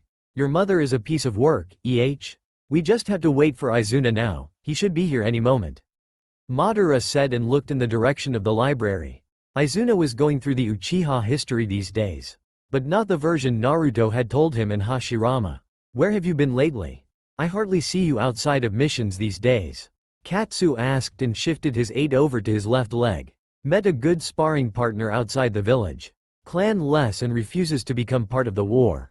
Can actually hold up for quite a time," Madara said vaguely. So it is true, I heard rumors of that. You sure he is what he says though? The Senju can be sly as fuck when they put their mind to it." "No, Naruto isn't a Senju but a Namikaze, and it's a she, not a he. Doesn't look like any of them. Her village was destroyed when she was young and now she avoids the battles like the plague. Shame really, if I could convince her she'd make a good soldier for us." "A girl? Is she pretty?" asked Katsu and laughed when Madara flushed. "Doesn't matter," Madara answered, trying to give Katsu as little ground to maneuver on with his teasing. Naruto was in fact very pretty, especially her smile. But she was also the least girlish girl he'd ever met, and that included Katsu's mom. "Naruto? Isn't that the thing you have in ramen?" asked Katsu after a few moments. "What, I thought so as well," answered Madara. "But she must be really good. I hate to admit it but you are one stubborn opponent, and really good. I didn't think anyone your age could give you a run for your money," replied Katsu. "Well, these days there's 2 who can do that," thought Madara but only nodded to Katsu since he had finally spotted Izuna amongst the people hanging around in the streets. "Big bro, I'm ready for the mission. History is so boring. I wish we didn't have to go through everything. I keep wanting to fall asleep," moaned Madara's younger brother as he came closer. "Don't let father hear you say that, Izuna. Come on, we're heading out." "Could there be no peace?" wondered Hashirama looking down at the 5 caskets being buried by his clansmen. Looking over at Itama he couldn't help but feel grateful it wasn't him in one of those boxes. He'd just come home from a mission, bringing supplies in from Koronichi village together with Tobarama and his uncle. It had been easy of course, but this certainly was a bad way for the day to end. 5 dead. After losing 6 the day Itama disappeared, he'd been the only survivor that day, and only because of Naruto. Itama was crying, his friend was in one of those boxes, a girl a year older than Itama. Sighing, he turned and walked away. He couldn't deal with this anymore. He wanted Konoha, their vision, to be happening right now. "Hashirama?" asked Tobarama as he disappeared behind the trees. "Brother, we should stay until the burial is over," he said to his retreating back. "I need some distance," was all he answered and no one stopped him as he walked away. It would be him on the line tonight, he who was going in to try and take down some of the Uchiha who'd been spotted around the borders of their land.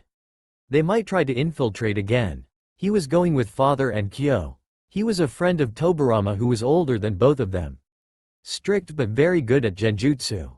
Hashirama was glad his brothers could sit this one out. Itama and Tobarama came over half an hour later to the forest river he'd lately spent some time at. He knew this water ran into the creek where Madara, Naruto and he met up. He liked to follow it sometimes along the way when he went there. It's how he discovered it in the first place. Years ago when his best friend had been killed and they'd both just been 6. He'd walked to the spot he was now standing after the burial, just like now. And walking aimlessly he had followed it all the winding path down to the bigger creek. There he'd sat down and felt his sorrow lighten a little. He'd cried, but the tears and the water seemed connected, and for each tear that slid down his face he imagined that it would join the stream and remove his agony, one tear at a time. After a while he went there just to clear his thought, and then he'd met Madara. He wondered if maybe the stream really did remove his pain. Maybe the stream sent him Madara. And together with Naruto the three of them would end the war, somehow. He had been training very hard lately. He'd already mastered his earth element and Tobirama was helping him with water, since he was a natural at it from the beginning. Hashirama had found earth a lot more difficult than Tobirama had found water. He just wasn't as talented at elemental ninjutsu as his brother was. But now he was getting quite good, especially since he started training with water. He wasn't entirely sure why that was. According to father, it was two completely different elements that had to be mastered separately. It's like trying to mix bark and salt. Both has their uses in their respective settings but doesn't add anything to each other when mixed. Hashirama thought it was not entirely true. From his own experience, elemental transformation was getting easier by the day, both water and earth, ever since he tried mixing them up a little. It had been Naruto's idea. A lot of things was Naruto's idea. Konoha, Konohagakure, Genin, Chunin and Junin. Many strange names Hashirama didn't particularly like, it wasn't fancy enough. But maybe their dream was so big you needed the everyday terms to simplify the whole process a little. He tried to place himself in the ranks they'd thought of. He was probably a Chunin, if not a high Genin. You needed experience and lead a troop. His father was a Junin, someone who led a squad but still had abilities above and beyond the standard. Itama was still a Genin, someone who helped the team, could run errands and protect himself if the challenge wasn't too hard. Still too young to take on the hardship of responsibilities. No, he was definitely a Chunin. But someday, hopefully not too far into the future, he'd make Junin. All three of them would if they kept training together. Naruto had taught Madara how to start with wind element training, something she already had mastered herself somehow. She had mentioned someone named Kakashi. Madara still hadn't been able to cut the leaf all the way through, but last meeting he'd made a small cut in the top corner. He had to be very determined, he'd done it in only a couple of weeks. It had taken Hashirama 3 months to really crumble the stone he'd been practicing with when he first started earth elemental training. And the stone had stayed intact for over a month before any visible change had appeared at all. Moving his hand over the water, Hashirama concentrated on bending the water upwards, out of the water stream. If only he could make it move like Tobirama, he could create water out of the moisture in the air where there was no water. Not a lot, certainly not enough to harm anyone. But where there was water he was the best in the entire clan. And he was only 10 years old, only a little less than 2 years younger than himself. Slowly the water attached itself to the palm of his hand. Concentrating, he lifted his hand. The water followed as he lifted his hand higher and higher. It stayed. He tried to lift more water, making the water thread thicker. It was thick as a branch by now. His eyes were fixed on the water as he tried to move his hand from side to side. The water made a funny S shape, and he moved backwards, wanting to move the water further from the stream. And tripped. His concentration broke as he stumbled on something behind his right leg, and was soaked with the water he'd just been moving about. Giahaha. Brother, you have to be more aware of your surroundings. Laughed Itama from somewhere behind him. Looking for what he'd stumbled over, Hashirama saw a thick root sticking up from the ground. Where did that come from? He wondered aloud, he couldn't remember seeing it earlier. Itama is right, Hashirama, but good work. You're getting better really fast now. Last week you only got it up to your chest, brother. Said Tobirama. Hashirama had noticed them coming, but for the life of him he hadn't noticed the rather thick root sticking up from the ground. Had he done that? He'd tried to use some of the earth tricks just now to stabilize the water. Earth was all about solidness, water was about flow. His dad could use earth, water and a little wind, but he'd never seen him make roots appear before. Wondering if anything like that had happened before with people who used both earth and water element, he decided he had to be mistaken. Madara did call him a klutz every time they met after all. You're right, Toby. I should watch where I'm going more closely. Madara was getting very tired. They'd ran all the way from the Uchiha village to the borders of Senju land. Now they had to put up exploding tags around the trees and boulders and wait for the Senju. Hopefully it would be one of the members who was going to Koronichi village on some errand or another. It was a few hours away, but the Senju made sure the Uchiha couldn't do any business with them. They had constant watch around that civilian village, so the Uchiha had to run a whole day to get to the closest village they could trade with instead. There once had been a village only an hour away, Itaka or something like that, but that had burned to the ground years ago. Attaching his 23rd exploding tag to the underside of some funny-looking roots, he looked to where Izuna and Katsu had headed to. His brother was attaching them to the underside of a boulder while Katsu was high up one of the branches in case they went through the trees. Izuna looked over at him, and Madara signed for him to come over. Katsu followed when he noticed Izuna moving away. When they were huddled together, Madara continued signing his orders. He might not be the oldest or have activated his Sharingan, but he was the strongest, and therefore team leader for this mission. We'll hide now. By the stream, it's far enough away and we'll keep watch from there. What if they follow the stream? Signed Katsu. Doubt it. It's not a straight stream. It bends back and forth and trees grow in tight water. It's a good place to hide. Madara signed back. The two others nodded, and all of them disappeared as they pelted towards the stream. They'd done this before, of course. The trick was to hide their chakra signature enough and camouflage themselves best they could, so they wouldn't be noticed. Hopefully the Senju wouldn't see the tags before the explosion went off, and they got killed or wounded enough for them to be easy targets. It was risky to the extreme. The Senju sent out sensors many times a day to avoid traps like this. But usually in the morning, noon, and evening. His father was also distracting the Senju by the western borders while they were in the south. Hopefully most of the sensors would head that way while they took out a few Senju here. He wondered who'd be the unlucky one today. A child? A brother? Trying to shake of the guilt-ridden thoughts, he sat down to watch. Avoiding the water since they could end up staying here for a while, and the nights could get chilly if you got wet. Sending Madara, Izuna and Katsu was of course because all three were good at hiding. Katsu was good at suppressing his chakra. So good in fact he could touch you and you'd still not notice his signature. Madara and Izuna were above average in hiding their chakra, but most of all they were small enough to hide effectively. Hidden behind moss and branches, crouching on rocks that was big enough to stick out of the stream, Madara took the first watch. All of them had to stay awake of course, but one was always assigned as the dog watch. The dog watch was the person who had to concentrate the most, keep all other thoughts out of his head for a certain amount of time. You were not allowed to think about anything but what was happening around you. If a snail moved 20 feet away, you were supposed to notice it and inform the others. Keeping this up was actually quite tiring, so every hour they swapped. Izuna was next after Madara, and when Katsu took over after that they still hadn't seen anyone. Maybe all of them had gone to take out the threat by the western border. They had to stay until someone came close enough no matter what. Even if it was the sensors. They would notice the tags at once of course. That's why they had to make a circle of exploding tags around them. Far enough away that it wouldn't hurt them, but still enough to make the Senju weary to approach. Madara sat with his shoulder meeting Katsu's right and Izuna's left. They sat in a triangle to watch all directions. Madara was steadily growing bored, wondering what Hashirama and Naruto were doing. Probably at home sleeping like they should have been as well. He wondered where Naruto stayed. She'd never told them where she went after their meetings. Hashirama said he'd have to go home. He had at least one brother, maybe more for all Madara knew, and most likely a mother and a father. Naruto said she was alone. Did she live in a village? Or did she mean completely alone? In a tent somewhere around here for example.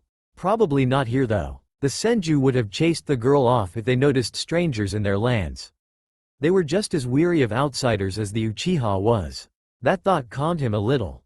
It would have been horrible if Naruto came running through here and got caught in the blast. Hashirama would be with his own clan, or family. Probably family. There was some smaller families of shinobi next to Uchiha and Senju lands. They were lesser these days.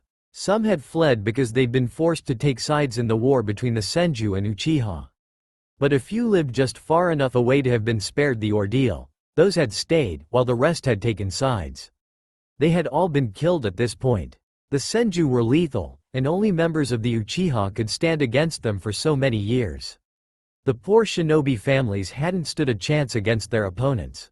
The last who died who'd sided with the Uchiha had been a seasoned shinobi named Umu Nakato. He had started hating the Senju as much as the Uchiha after losing his two sons, his daughter and his wife in battles.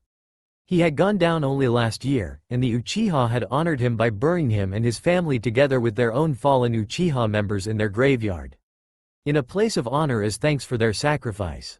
Madara had liked Kato. He was strong and knew many of the more difficult fire jutsu, which he had learned from one of his friends amongst the Uchiha when he was a kid. He had taught Madara and Izuna when they were little how to do those when everyone else was busy or out in battle. Madara had actually cried when he learned that he was dead, but only when he was safely in his room alone. Suddenly Katsu tensed up. Both Madara and Izuna looked instantly towards him. Without moving his gaze away he started signing. 2 o'clock. 3 Senju. Looking in the described direction Madara saw them. 2 on the ground, 1 up in the trees. They didn't look like sensors. They were moving too fast for that. On my signal. Signed Madara, and the other 2 nodded. They wanted them to be surrounded by the explosion tags before they released them. That way there would be less chance of escaping, more chance of getting blown apart. 24, 23, 22. One of them looked around, while the one up of the tree hurried a little, wanting to stay closer to the guys on the ground. Perfect. 19, 18. BOOM. For a moment Madara didn't understand what on earth had happened. But all 3 of them looked in horror as the explosion went off prematurely.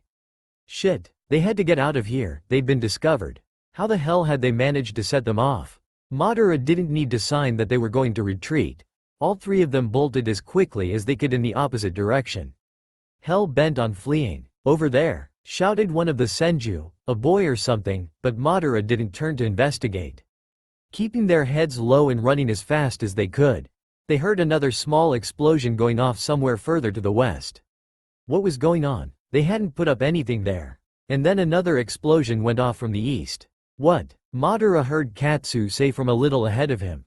Madara had to run slower than normal even though his instinct was telling him to hurry the hell up. But above all else he had to make sure Izuna, who was the slowest, stayed safe. Explosion after explosion lit up the forest from every direction. But so far they hadn't been hit. Yet, someone else must have put them up. They must have been seen or something. Expected them to run in a different direction. What did he know? And right now Madara had little time to ponder the idea. An explosion went off behind them, in the spot they'd just run past, missing them by a hair. But luckily the explosion efficiently cut off their pursuers. This was, he didn't know, were they trying to take them down, or the Senju? Whomever was setting off explosions seemed to be doing it blindly. His ears was by now ringing from the noise. Hell, they had to hear this all the way to the Uchiha village. Another explosion went off right behind them. Madara felt the back of his sandals melt from the heat but kept going, now half dragging his brother as they ran. But then the explosion that didn't hit them made sure the Senju were losing distance. It was working to their favor. Madara stopped caring about what the hell was going on, intent on nothing but getting the furthest away from here as humanly possible. Naruto watched as Madara, his little brother and the third guy disappeared in the distance. She had been tracking them for a while after she'd felt Madara's signature close to her hideout around nightfall. At first she thought he had noticed her as well, but when she looked out from the cave it was only to see him running away with 2 others. Following at a distance she had eventually seen them stopping by the borders of Senju land, and Naruto instantly knew they were on a dirty mission. Understanding what would happen when they started putting up exploding tags, she'd started setting up her own traps, hoping it would be enough to prevent anyone getting killed. She understood that Madara wouldn't refuse his mission. He was a shinobi, and even if he wasn't the evil, insane, ancient bastard she'd first met, he was still a soldier in a war. One who would never betray his family. It still didn't stop her from being disappointed. He wanted a better world too. Killing the Senju wouldn't do that, quite the opposite. On the other hand, Hashirama wasn't doing much better. He still killed to save his family. Their mentality still soaked in the blood of their dead family members. They could both see the light, but in these times being a ninja you had to be the strongest bully on the playground to stay alive. She watched as the Senju gave up their pursuit, when the oldest one of them fell face first after tripping on one of her ninja wire traps. Naruto was pleased with the confusion she'd created and that no one seemed to have recognized each other. Hashirama came running over to the old man with the third person as another explosion went off. The Senju thought it was the Uchiha, while Uchiha thought it was the Senju. Maybe that wasn't so great, but at least no one was killed. Deciding she had ruined enough of the scenery, she stopped activating the seals. Her Senju friend was still in sight, dusting off his clothes while one of the others swore loudly about their rivaling clan. Now all she had to do was sneak away without being discovered. Talk about being sidetracked. She just wanted to eat her dinner and go to bed. Hashirama corrected her grip and showed Naruto for a fourth time how she was supposed to throw the rock so it would skip over the creek. See, if you just ease your wrist a little it will cross. You're not throwing a shuriken, you know, he said teasingly. As if he'd done it all his life, he skipped the stone over the water surface until it was caught by Madara, who stood on the other side. Nice throw, he said cheekily, studying the stone's shape and weight. Looking at it for a little while longer, he grasped it firmly before sending it back across the water, Naruto catching it after the fourth skip. That's a good stone. It's made for water skipping, he said, smiling back at them, one hand resting on his hip while he waited for her to try again. Okay, I'll definitely get it this time, said Naruto as she concentrated on doing the wrist movement as Hashirama had just demonstrated. The Senju moved backwards and gave her an encouraging smile while she got ready. Aiming towards Madara, not too low so it would pummel into the water, she tried to flick it. It skipped once, twice, thrice and 4 times before it landed in the spot Madara's foot had been a moment earlier. Yatta, she shouted and did a victory jump on the spot. Hashirama laughed while Madara snorted at her ecstatic behavior while he bent down to pick up her rock. Good job, Naruto. Now try it again. It would be cool if we all could throw it so the one on the other side can catch it, exclaimed Hashirama as he handed her another stone at the same time as he caught the previous one Madara had just sent back. They continued throwing stones, and after a couple of misses Naruto didn't mess up anymore. Eventually Madara grew bored and bullied the others into sparring instead. Hashirama and Madara had realized when it came to taijutsu they were on an even footing with Naruto. While she could do a lot of fancy ninjutsu, her taijutsu style reminded them of an angry cat sometimes. Not a lot of planning, which was compensated with good instinctive movements and a huge amount of dedication. The boys were sparring while Naruto did chakra exercises instead, watching the guys while they tried their hardest to knock the other unconscious. It reminded her of herself and Sasuke once upon a time. Except these two didn't actually want to kill each other. Not yet at any rate. Naruto couldn't comprehend how two such good friends were avoiding telling each other their real name out of fear it would all go up in smoke. Like every ninja in all the 5 nations, they only introduced themselves by their first names and no family name. Hashirama had to realize that she knew who he was, but still hadn't said a word about it. That was probably just because Madara was always around to overhear though. Sighing, she got up when they both managed to hit the underside of their jaws at the exact same time, both falling backwards with a grunt. Alright, who's ready to get their ass kicked next? She exclaimed while they both shot her an annoyed glare. Looking at the village, Naruto couldn't make up her own mind. Was it stressful, bad, or simply depressing? The buildings were composed of plain wooden facades with small square windows, and the people were unusually quiet around here. Naruto wondered why she had that opinion. It was just a feeling, even though the streets looked busy enough. The civilians walked at a steady pace doing their errands, and there was the sound of sellers shouting out to them to buy fish, dango or similar things. Listening closer, she realized what it was. There was a lack of humming. That buzzing sound that occurred when a lot of people talk at once in the background. Everyone seemed set on their course here, with one goal and purpose without sidetracking for small talk. There was also no children. At all. For a moment Naruto wondered if there simply was a very high percentage of adults, or they simply let them stay at home while shopping. Such a nice atmosphere, Naruto thought sarcastically. Koronichi village must at some point in time have been quite a charming place to live. They had a lot of beautiful nature here. Trees growing along the streets and gardens which today lacked care. She could imagine what it was supposed to be though, and it wasn't this. Walking aimlessly for a few steps, she contacted Kurama. Anything? Naruto asked the two Kuramas within her mindscape. He had stayed merged for a long while now. A whole month, and was getting more used to the yang overload. Now however he needed a break, which led her to be a little confused when she talked to him like this. Not sure if she should refer him as one or two. No, nothing so far. But that's not unexpected, is it? Said the largest. I guess not. Where should I head towards? We've been through the resident district already. Should we just go into every store and see if something feels off? The two Kuramas looked at each other. The smallest and lighter one turned to Naruto and grumbled. Might as well, but maybe you should make some clones again, to speed up the process. Coming back to herself again, she hid behind some buildings to do the cage bunshin. Naruto had already done the mistake before of preforming the clone technique in the open within a civilian village. The result had been absolute pandemonium. Ninja were in general very low on their wish list of visitors in most civilian areas. Her clones hanged into different people, all of them people she'd once met, like Omoi from Kumo, or Tamari from Suna. But never those she'd known the best. Naruto had problems seeing them walking around knowing they were just her own clones mocking their absence.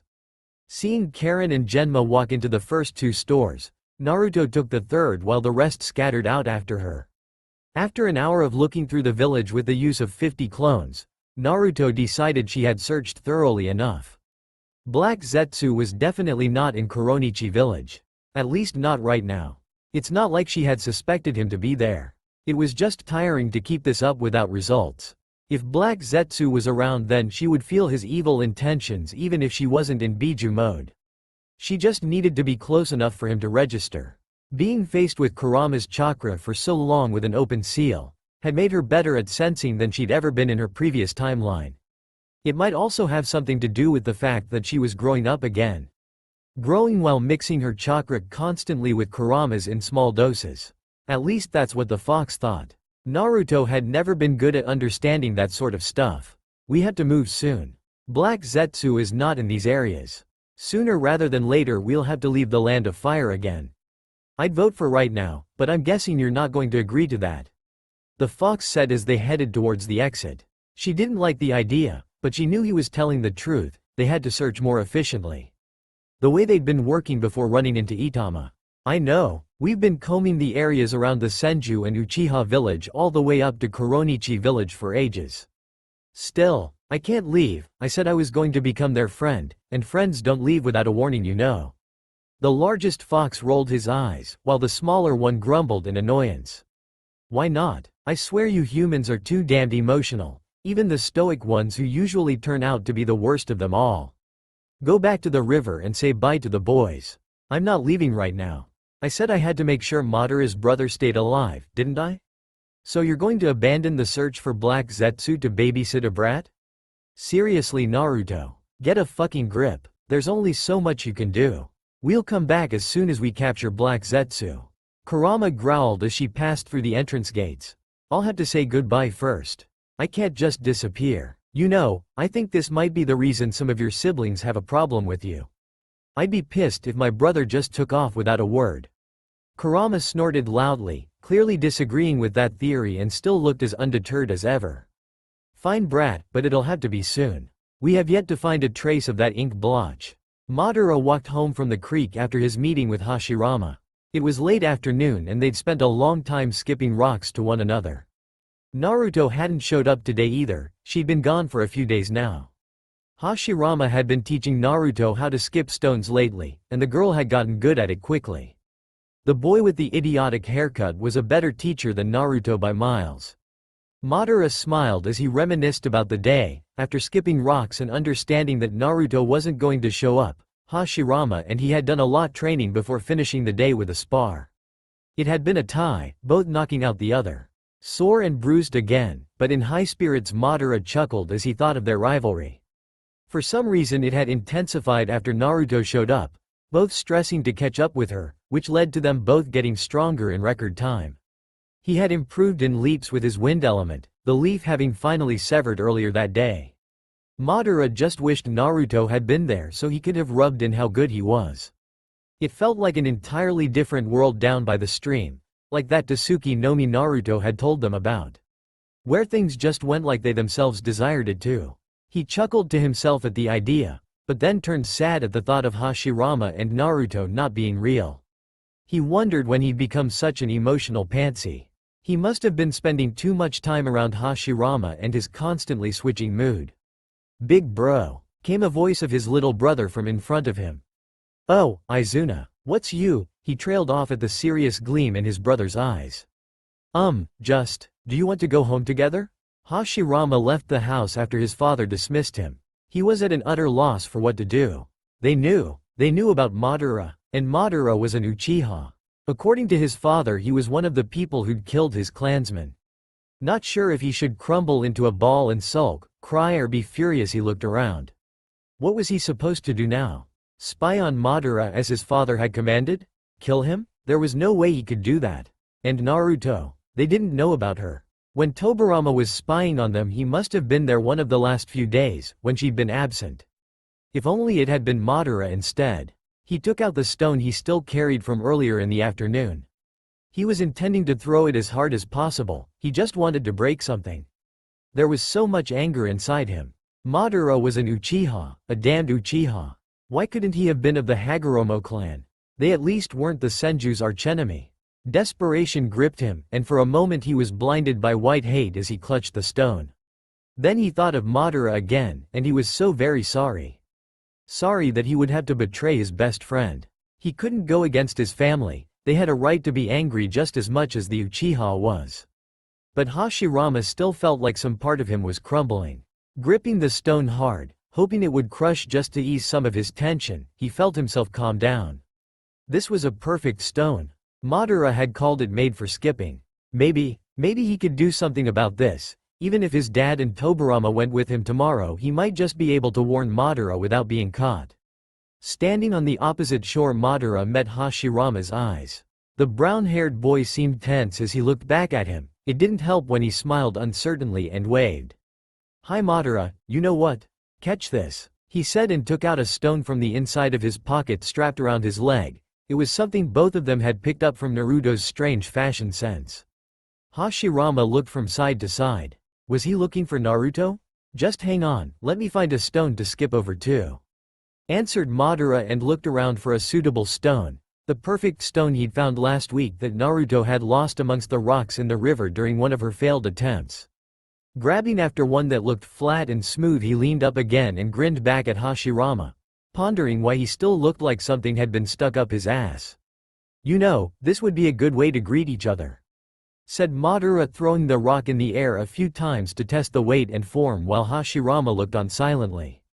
Both of them wondering where Naruto was, and Hashirama was praying she wouldn't show up today. This was a big enough mess with only Madara involved.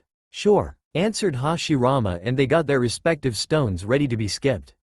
With trained persistence the stones flew across the water, past each other in the middle, and Madara and Hashirama skillfully caught the other stone on the opposite side. Madara looked down at the smooth rock in his hand. It had something scribbled on it.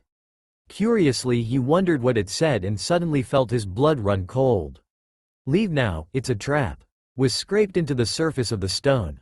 He clutched it tightly and met Hashirama's eyes, which he suddenly realized weren't stiff but scared. It was a trap? What was it? Someone was attacking? Why wasn't Hashirama saying anything?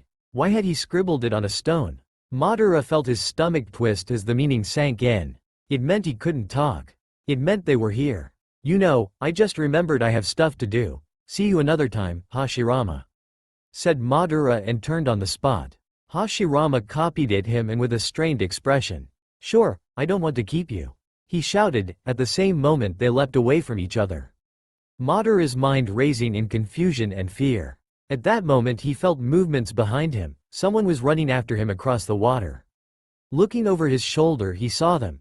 Two Senju and Hashirama in the back looking horrified back at them. Recognizing Senju Batsuma catching up to him with his Chikuto raised, Madara did the only thing he could think of, he ducked. Rolling sideways as the blade sank into the soft soil next to his head, he heard Hashirama shout at them to stop. Madara was on the ground and Batsuma had already his weapon ready to strike again. With speed he started preparing a wind ninjutsu he'd mastered the evening before. It was the only thing that came to mind. The attack never fired though, since out of nowhere Naruto stood right in between them. Fast as lightning she grabbed a hold of Butsuma's wrist, twitching it in an awkward angle that made him stagger backwards. The young boy at Butsuma's heel prepared to strike, but before he could do much more than hold his blade threateningly, Hashirama had grabbed him from behind, dragging him backwards away from Naruto. "Leave," said Naruto with ice in her words. She wasn't holding any weapons, and Madara had no idea why Butsuma looked scared. Hashirama was sweating bullets as he held the spiky-haired boy away from them. Madara wasn't sure if Hashirama was protecting himself or the boy. Looking up at the back of Naruto's head he got to his feet, dusting off the sand from the shore while trying to figure out what was happening. Clearly these guys were after him. He was an Uchiha and they were Senju. It didn't explain Hashirama knowing about it though. Naruto was protecting him, and they seemed afraid of going up against her. They had never shown mercy towards other shinobi who sided with the Uchiha in the past.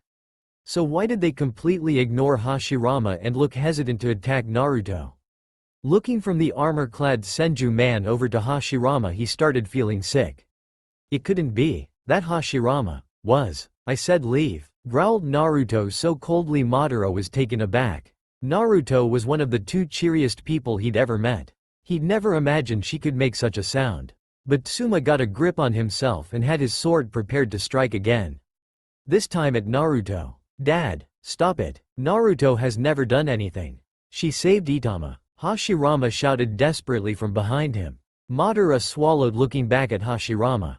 "No, no, please, no." Madara was completely defenseless. He had no weapons on him. Only ninjutsu to protect himself against one of the most feared Senju and a small blonde girl who for some reason seemed to scare the living daylight out of the Senju.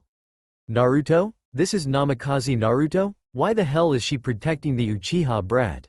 Itama said she had no hesitation striking them down that night. Muttered Butsuma with a deep stern voice, not taking his eyes off Naruto and Madara. "She didn't know. Neither of us ever told her our last name," muttered Hashirama dejectedly while the boy in his clutches struggled even more. "Let go, brother. We have to help father," he growled angrily. "What are you?" asked Butsuma confused. This was not the question Madara was expecting at all. Naruto was plainly a girl. True, there was few girls with such talent as she did. But still, Madara had seen plenty of kunoichi in the Senju clan. There had to be something Naruto had done to set them off like that. "I'm Naruto, and I'm also the one who's going to prevent anyone getting killed here," she answered, calming down and going emotionless. She looked back at Madara and he felt his voice choke in his throat. Her eyes was blazing red with pitch-black slits where her once sky-blue eyes had been. She gave him a short glance. "Run, Madara." The whisker marks on her chins seemed to have intensified, becoming more rugged and wild-looking. Madara found himself thinking the same thing Senju Butsuma had done. "What are you, big bro?" shouted suddenly a high-pitched voice from the bush behind him. In horror Madara saw Izuna coming running towards him. "No, stay away. Go back, Izuna," shouted Madara becoming panicked. This was potentially a deadly situation. Izuna could get hurt, he could get killed. Who was on his side? Naruto seemed to be for the time being. But she had saved a Senju, Hashirama's younger brother. Maybe the brat he was keeping away from them. Apparently at the cost of the Uchiha. Hashirama was Senju Butsuma's son, but seemed unwilling to side with either of them. Izuna didn't listen and came up to him with a stony face, a chikuto ready in all the killing intent he could muster. Madara felt so confused. He was skipping rocks just a few minutes ago. How could things have changed so drastically in such a short amount of time? "I was going to thank you for your deed when I met you, but clearly I see your loyalty must have changed," said Butsuma but still didn't attack. "We're 3-on-3, we can beat them," said the kid wrestling with his older brother. "No," shouted Hashirama. "Naruto is a lot stronger than me." Madara nodded, it was true, but could she beat a seasoned Senju soldier? "We'll take them down, big bro. You're Tobirama, right?" said Izuna looking at the boy who finally got loose from his brother's grasp. "And you're Izuna," spat the kid named Tobirama, looking annoyed back at his brother instead of Izuna. "There will be no fighting," growled Naruto and pointed threateningly at the Senju. I told you all to get the hell away. I have a lot of tricks I never showed Hashirama and Madara. You do not want me to get pissed off, dat Bayo, exclaimed Naruto, now standing more in between them than covering Madara and Izuna. Shame? You could have made a good ally to the Senju, muttered Batsuma, but unfortunately I will have to kill you as well. Even if you did save my son. I'm not an ally of either clans. I'm Hashirama, Itama and Madara's friend. I don't give a damn where they were born. You just plotted to assassinate your son's 12-year-old friend. I won't allow it, she said and looked hard at Hashirama, who seemed at a loss for what to do. Madara sympathized. Don't dad, we can't. You owe Naruto this. She saved Itama, whispered Hashirama. She's not lying, she'll protect Madara. Naruto always keeps her word, he stated insistently. His father halted, looking thoughtful and sighed. It looked like he was going to agree.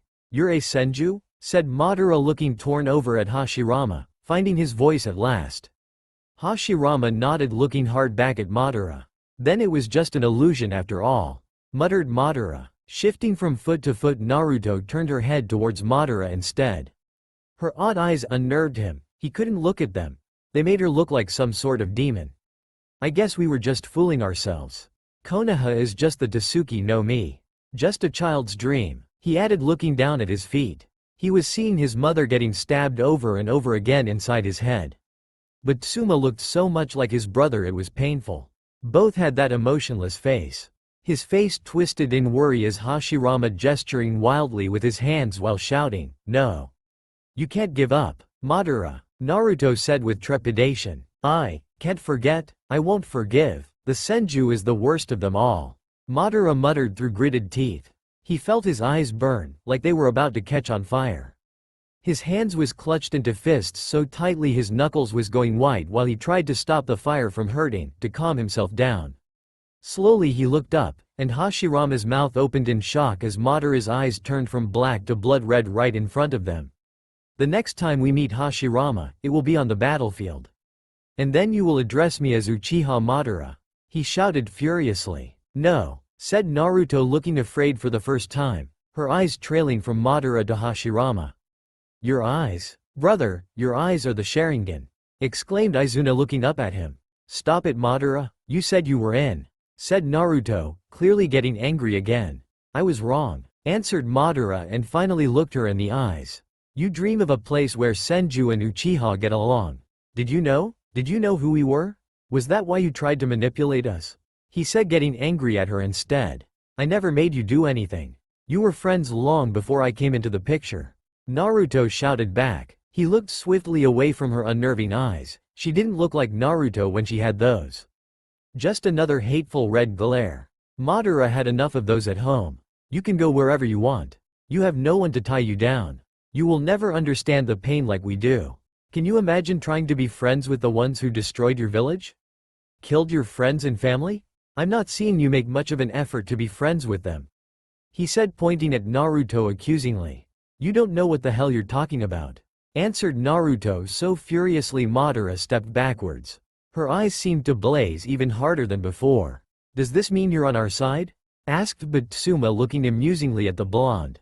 Naruto's head whirled around to the oldest Senju, and Madara was suddenly scared. What had he just said?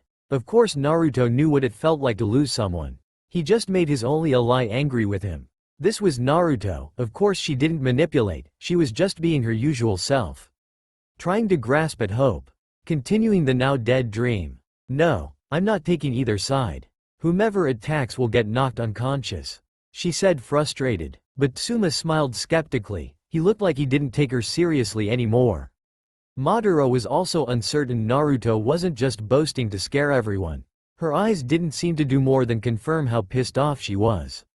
"Well then," he said and raised his sword again, pointing it at Madara without emotion.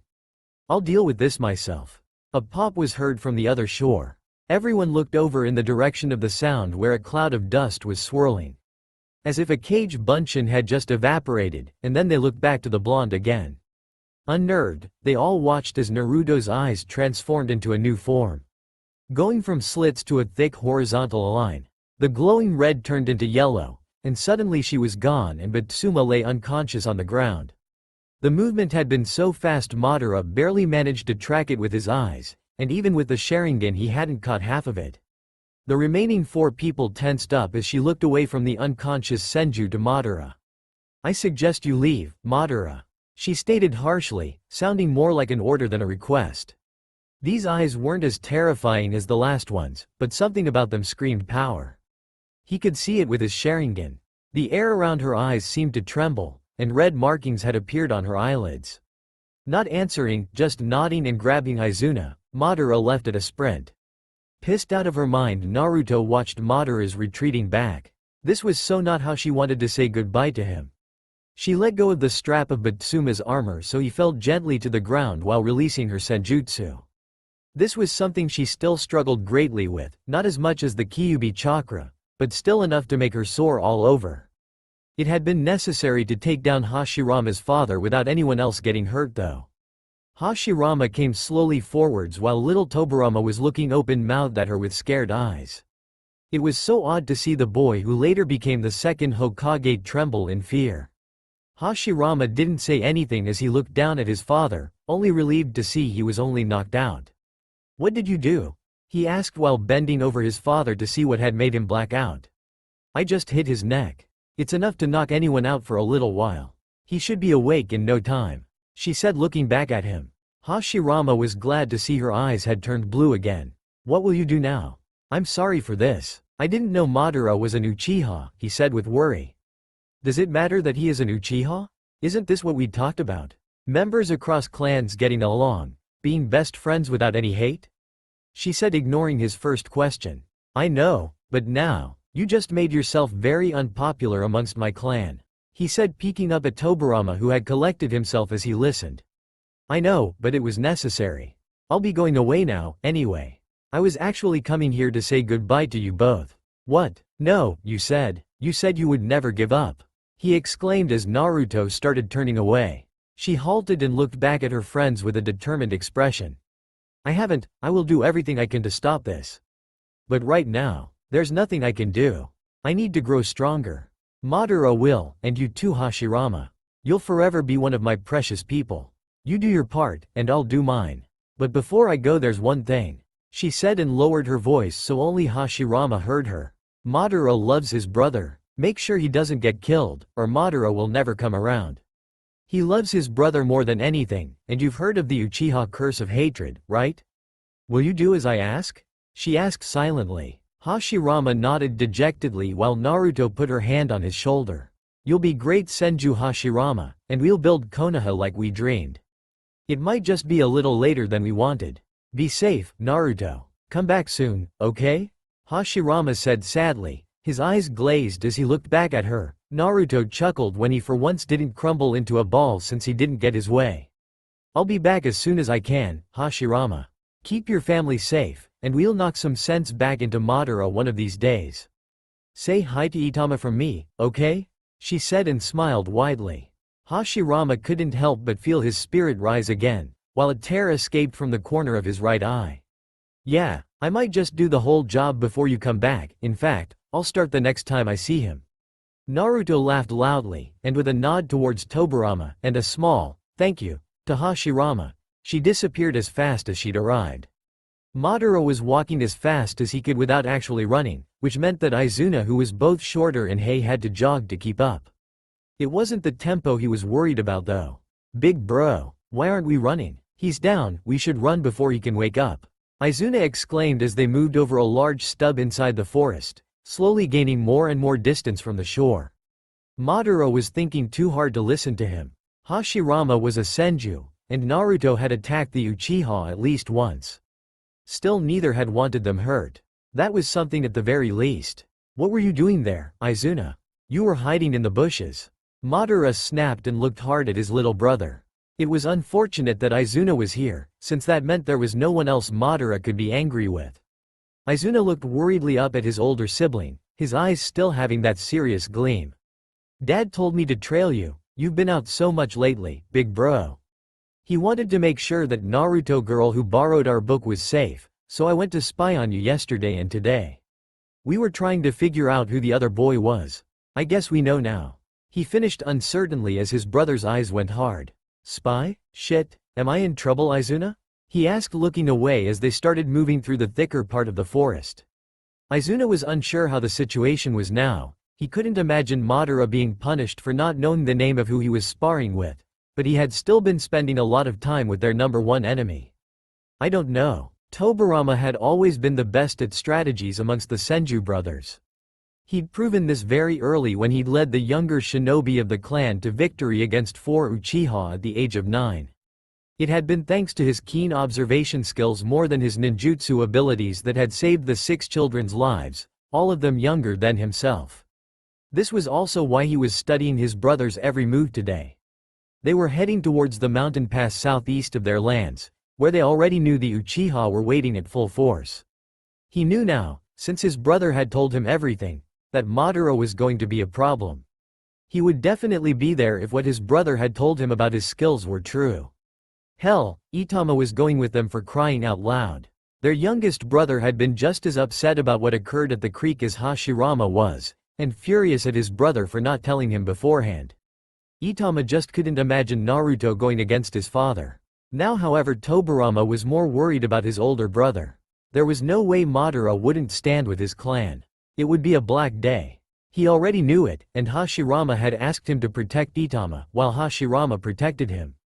Who would protect Hashirama hadn't come up, but Tobirama idly wondered if not Naruto would show up again. She had infuriated him that day months ago during the confrontation with the Uchiha leader's family.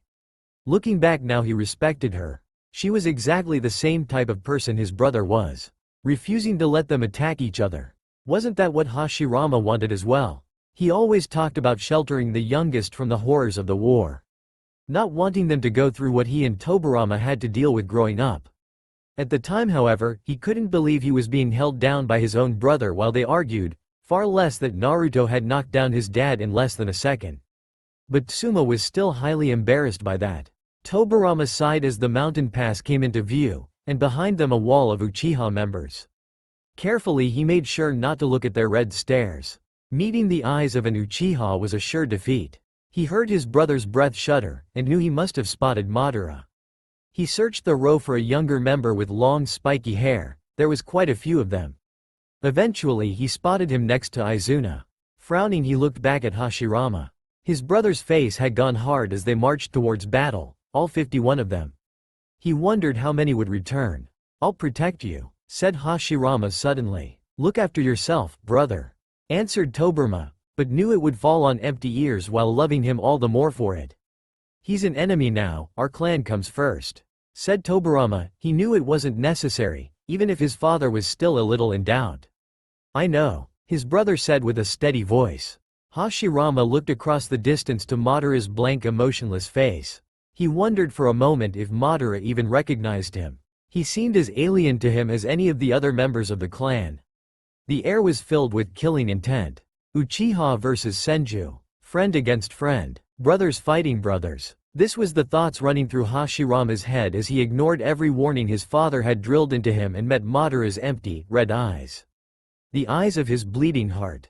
He thought of Naruto's story, how the brothers were reborn through their respective descendants. Had she been talking about them? Was Madara, in a sense, his brother? A brother not in blood, but in spirit? Feeling his heart beat hard in his chest, he wondered if she hadn't been right. Maybe it wasn't just a story. Indra and Ashura, brothers fighting each other again and again. Dying and coming back to life, living through hatred. Repeat, the circle of hatred. Madara jumped back while throwing his last shuriken at Hashirama's head. He dodged it and came at him with his Chikuto raised. With a loud clash the metal met each other. "Stop," said Hashirama through gritted teeth. "I won't give up, Madara. You can't beat me." Madara was using all his strength, but again, they were equal. "I won't forget," he hissed back as they both jumped from each other. Running through hand signs while Hashirama clapped his hands together, they both shouted, "Kaden!